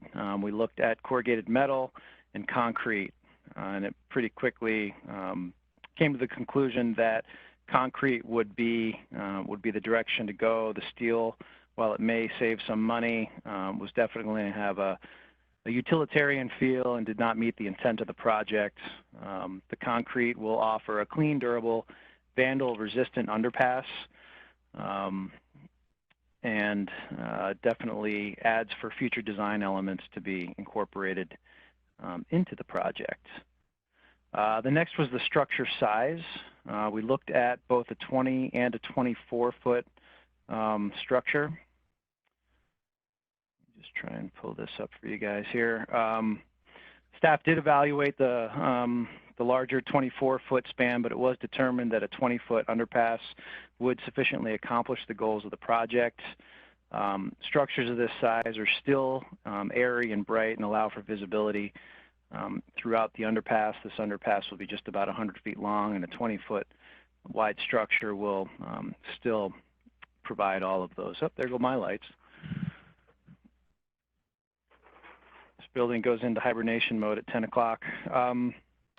So anyway, concrete and a 20-foot structure. Wing walls. Wing walls were the next thing that we talked about. Definitely one of the key components of the underpass is the wing walls. Not only are they used to retain soil back to create the entrances on both sides of the structure, but they will also be rather prominent features, and so quite a bit of attention was paid on the wing walls. We went through a couple of different options on a wall system. We looked at poured concrete walls using decorative forms. We looked at a keystone block retaining wall, and then of course we looked at the larger ready rock blocks, which we were directed to move forward with. What we're looking at now is the ready rock ledge stone block. So if you guys can see kind of what I'm circling here, this is the ledge stone ready rock block. This one here is another example. And then we'll be actually having capstones on each of the steps coming down, as well as railing. As you can see from this image, the capstones will look similar to what you see in the top right side of this figure. These blocks will definitely provide kind of a random stacked stone look, which will bring character and functionality to the project. The last thing we wanted to look at or just bring you up to speed on is the lighting. We've talked about this at past work sessions. We had some good direction. The goal of the project is really to acquire or to provide adequate ambient daylighting, accent lighting for the walkways, and special facade lighting, which has all been incorporated into the design. The structure will use a tunable LED light system. As we've talked about through the work sessions, this will allow us to kind of modulate the color of the light or the temperature of the light going through the tunnel or the underpass. There will also be downlights installed on the wing walls, so we can promote safety and accent the decorative stone in addition to path lights, so that it'll be safe and bright on both sides of the path. In terms of financial considerations, I think everybody's well aware that we will be funding this entirely with TIF now, with the original Transportation Alternatives Grant not being awarded and not being re-advertised to date. Right now, we're sticking with that $1.75 million estimate that Council saw at the last work session. That does incorporate all of the features that we've talked about: the concrete structure, the 20-foot width, the ready rock blocks, the tunable LED lighting, and at this point, we anticipate that budget will carry us through construction. So while staff would typically wait until plans are a little bit further along, we feel that the 60% plan set really does give Council enough information to authorize us to finalize the designs and go to bid. We know that the timing for this project is paramount. In order to fund it with TIF dollars, we do need to have it under contract in early July, and so these plans are now being brought to you for that authorization. And with that, it is staff's recommendation that Council authorize the plans for the Baker Avenue Underpass project, approve the plans for the Baker Avenue Underpass project and authorize staff to bid the project. Kind of a truncated version of my staff report, but I'm happy to answer any questions if there are any. Thanks, Craig. Any questions for Craig on the staff report? Andy? No, I think I'm good. Frank? No questions. Thanks. Melissa, Questions? Steve, Nothing from me. Rebecca, No questions. thank you. Ryan. No question. Okay, with that said, I'll entertain a motion, please. I'll move to approve the plans to have the Baker Avenue Underpass project. Sorry, let me start over.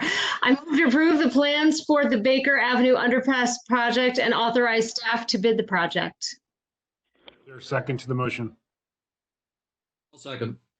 Seconded by Councilor Fury. Michelle, roll call, please. Councilor Sweeney, Aye. Councilor Cornell, Aye. Councilor Hartman, Aye. Councilor Hennon, Aye. Councilor Fury, Aye. Councilor Norton. Aye. Thank you.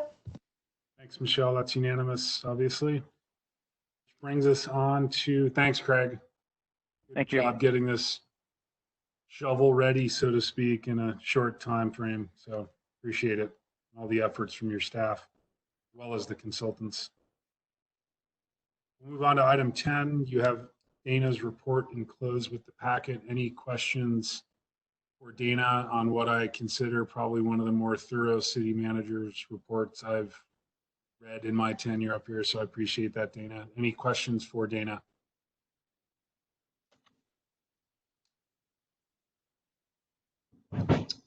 Not hearing any. Dana, anything additional to report on, please? Yes, I do have a couple things. Obviously, we know with this COVID-19 pandemic, we are updating, changing things as fast as the days go.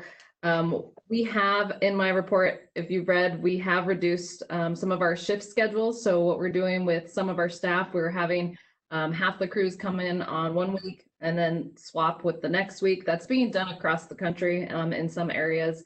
In Montana, I would say we are probably unique in that. But one of the questions that I have, because I do anticipate that the governor tomorrow or Wednesday will extend the closures or the stay-at-home requirement to, I believe he'll extend it to April 24th based on his comments last Friday saying that he's going to do it in 2-week increments. We are currently, those that are not working at home, who cannot work remotely, we're allowing them to use the emergency sick leave. But we would like to, I think moving forward, we need to think about whether we're going to allow paid administrative leave like Bozeman is doing, or if we're going to ask them to use their accrued leave that they have. My recommendation would be that we go to paid administrative leave, partly due to the impacts to the budget. We have it budgeted to pay these individuals for this year. As you read in my report, our funds are collectible for those that we still have on staff. And just moving forward, I think having people use their accrued leave, some that need the time the most to be at home, again, have lower levels because they've experienced issues in the past. So we'd be asking them to go into an unpaid leave status, temporarily laying them off, and they'd have to file for unemployment. So that's one of my questions for the council is, would you be willing to allow us to move forward with paid administrative leave for those that cannot work remotely, that we are asking to stay at home?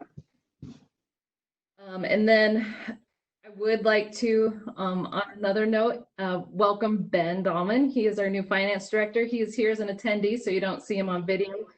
He was there at our practice session though, and we are so happy to have him on board. We got him working remotely since he came from Colorado, so he's working from his condo right now.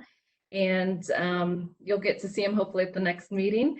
And can't wait for you guys to meet him in person. He's a great addition to our team. And then also, I know we've had some technical difficulties tonight, and I want you to know that we're working through them, and Chris is doing a fantastic job, and I'm very pleased with him. Just so you know, we are having the videos. I know it can be a challenge to get logged in. My understanding is Kalispell is doing only conference calls and only allowing written comments. So I think the fact that we're taking the effort to try to allow public comment live is something that is unique, at least in our valley, and very, it can be challenging, as you've seen. So those are just my additions that I have for tonight. Thanks, Dana. Do you need any direction regarding additional paid administrative leave right now? You know, I would like to know, because we are going to, by the next council meeting, we'll have people that are going to be on a unpaid leave status otherwise, or using their leave. If I could offer a suggestion on that, I assume that some employees have a ton of accrued leave that they'll never use. And if we could set some kind of reasonable cutoff that they use accrued leave down to a certain number of hours of accrued leave, and then they take paid administrative leave, to me, that would seem a more palatable option than just paid administrative leave for everybody.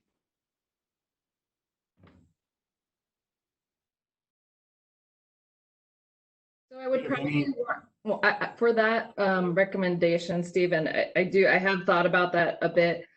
You know, I would rather do it like holistically. If we're going to require people to use 2 weeks of leave, whatever they have it be a flat set that way, instead of those that have been here longer having to use, you know, more of it. Our sick leave is capped at a quarter, basically. So when we pay it out, we're only paying 25%.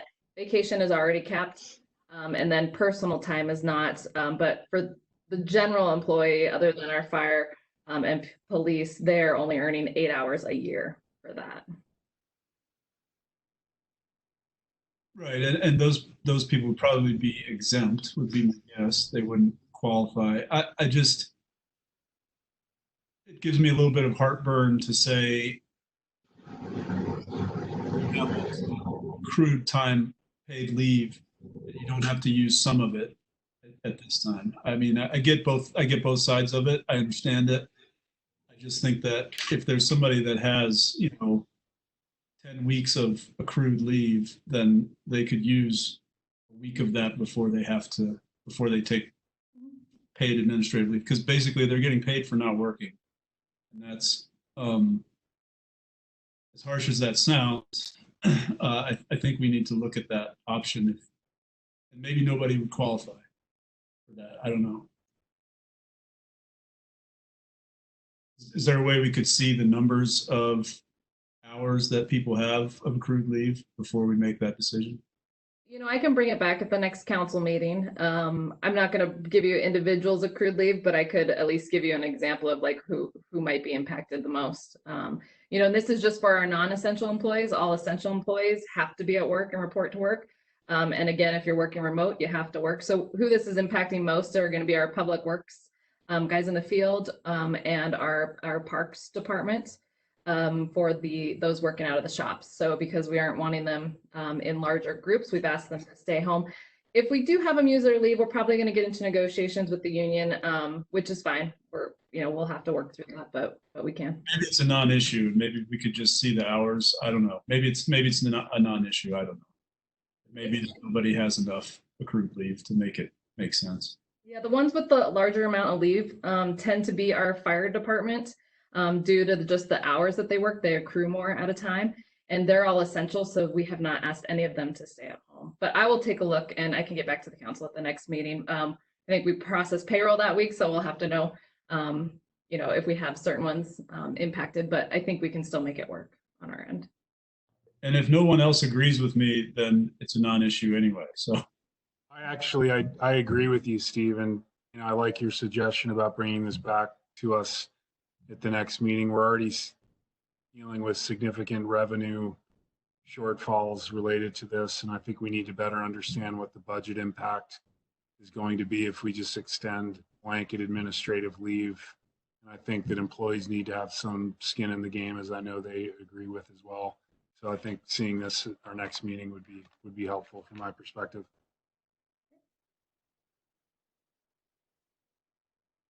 Is everyone in agreement with that? Good, thanks. Yeah, that's fine. Speak, or I kind of feel like we're in unprecedented times, and so as long as it doesn't impact our ability to lead the city at this time? I mean, is it going to hold you up, Dana, with decision making for us to look at the numbers? No, I don't think so. I think we can take a look at it and see what the impact would be. You know, financially, it's not something that impacts this year's budget regardless, because if they take vacation, we're paying them the same as if we're paying paid leave. So we aren't, the only way we get to that is if we're laying people off, and that's what we're really trying not to do. In fact, I'd probably bring some of them back on before laying them off, honestly. They are all essential because we're unique in Montana. We're unique of the Montana cities who I talked to today, because we've actually reduced our staff. Most have let them all stay on because government can decide who's essential and who's not. We tried to take the standpoint with the directors, ask them, you know, who can staff stay home and make this safer for our employees, and show the city, the public, that we're actually also making an effort to social distance properly. So yeah, I will bring back the information though.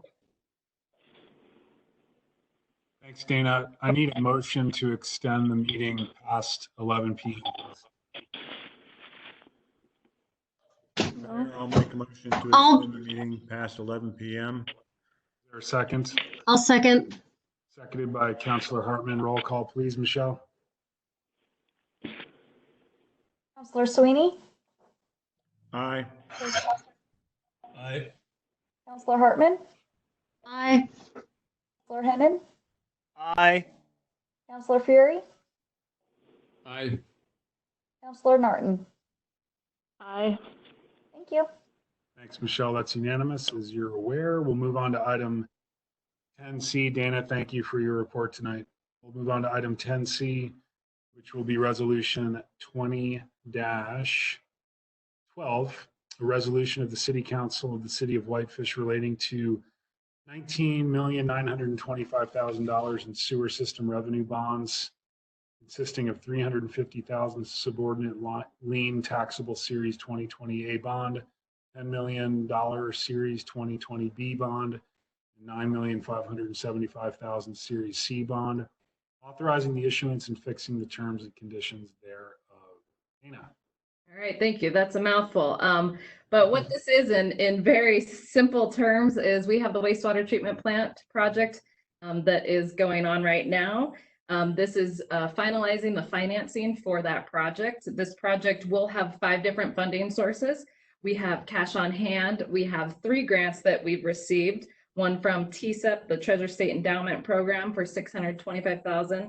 We have a grant from the Renewable Resource Grant and Loan Program for $125,000, and $270,000 from the Water Resources Development Act, and that was the most recent one that we were notified of.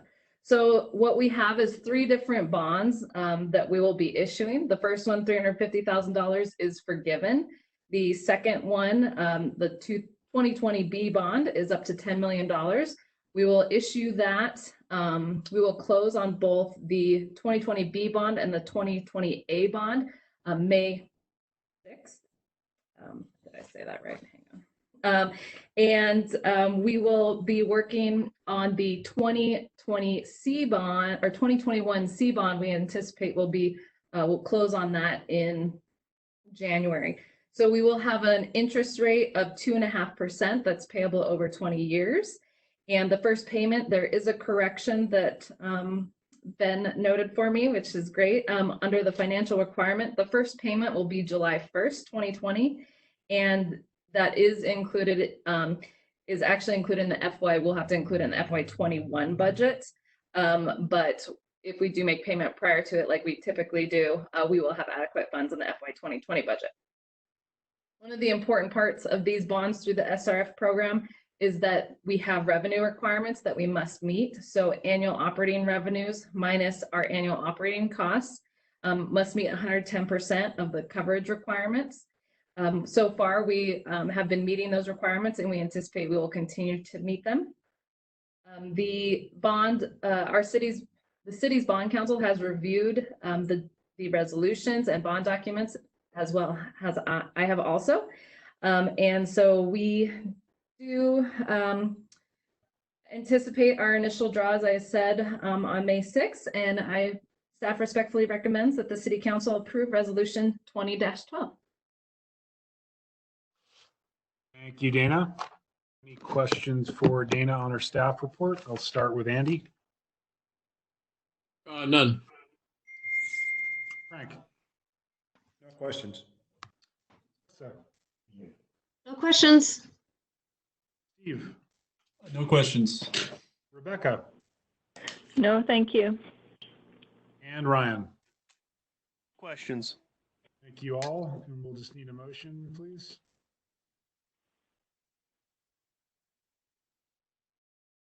Which you can find on page 403 of your packet. I move that we approve resolution number 20-12. Second to the motion. Second. Seconded by Councilor Sweeney. Michelle, roll call, please. Councilor Sweeney, Aye. Councilor Quinnell, Aye. Councilor Hartman, Aye. Councilor Hennon, Aye. Councilor Fury, Aye. Councilor Norton. Aye. Thank you. Thanks, Michelle. That's obviously unanimous as well. Thanks very much, Dana. We'll move on to communications from the mayor and city councilors, and we're going to go ahead and we'll start with Andy. Given the hour, and actually only 5 minutes past, I'll be brief, but a couple of thanks. One to obviously all staff working through some difficult times. I'm glad the meeting came together pretty well tonight, although Ryan, I still haven't seen you, but I assume you're out there somewhere. But other than that, and a lot of thanks to LJ Communications and helping everybody put together all the PSAs. I've sent those around to a number of people around the country I know that live in other ski towns, and they're going, wow, you guys are actually doing that? And we're going, yeah, we are. So everybody keep up the good work and keep your heads down and sterilize and sanitize. Thanks, Andy. Frank. I would echo what Andy just said. And I would like to welcome Ben to the city and the staff, and we look forward to seeing him. Thank you. Thank you, Frank. Melissa. Same here. I just want to say thank you to everybody working so hard at the city to keep things running smoothly while also trying to stay safe and keep our community safe. And welcome to Ben. Thanks, Melissa. Steve. Yeah, same. Thanks to all the staff for everything you're doing and keeping us going.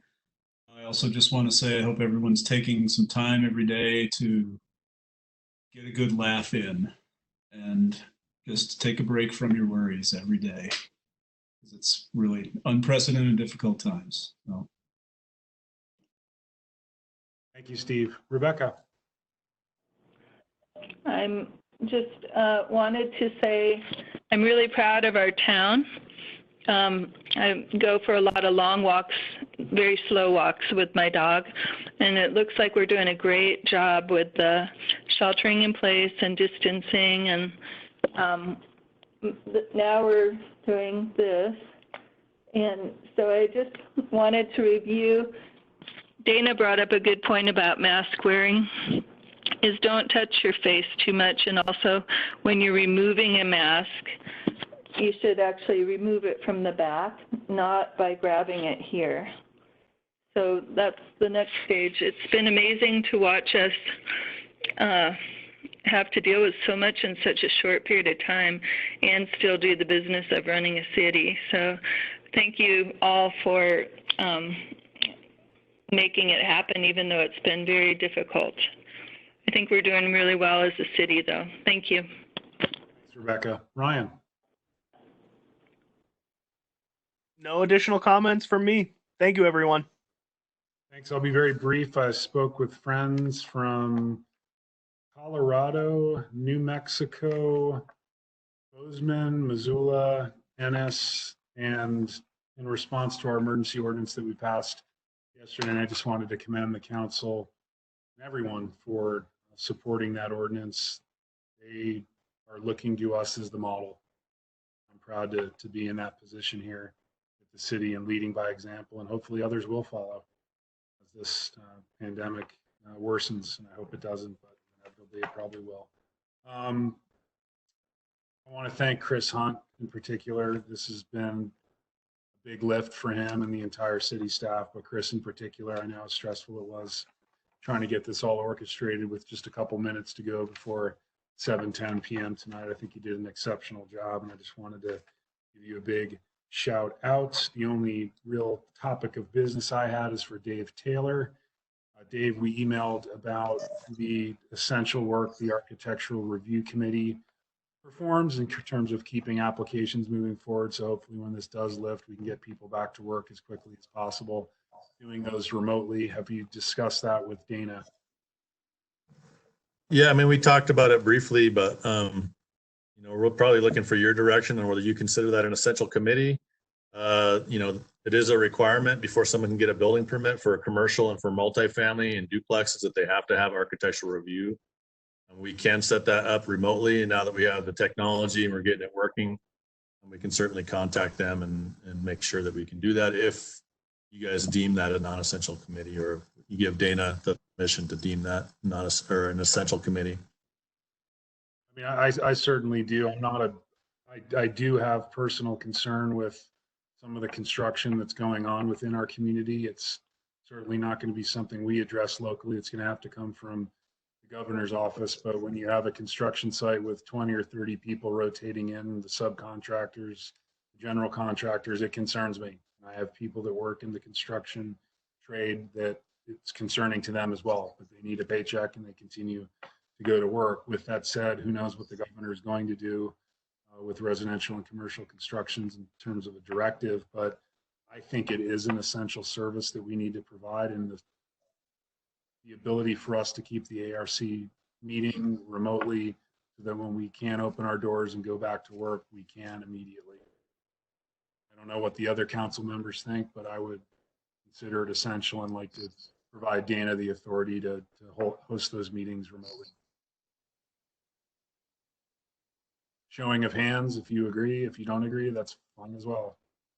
Sounds good to me. All right, Dana, is that something you can work on with Dave? Sorry. Yep, that's not a problem. Yeah, it's just the ordinance didn't give me the authority to determine what's essential or not. So your direction will allow us to do that. No problem. I appreciate that. And finally, I was a little, it's happened before, but we tried to limit public comment tonight to 3 minutes, and I think everyone did a very good job of that. Unfortunately, when we get a letter from certain individuals or organizations that are very lengthy and certainly exceed the 3-minute requirement, I have issue with that. If those individuals were here in person providing public comment, they would have been cut off at 3 minutes in an effort to keep the meeting moving efficiently and orderly, and that's within my purview as chairman of the board. And I would just hope that anyone that is submitting written comments beyond the date of the packet consider that and respect the work that we're doing and try to minimize Michelle's time reading written public comments into the public record. Keep them short, keep them sweet, and please try to get them in for the date of the packet when it is published. With that said, could I offer something on that, John? I'm sorry to. Go ahead, Steve. Yeah. When we get written comments at the last minute before a meeting, we don't read them into the record in a regular meeting. So I'm not sure why we're doing it at these meetings as well.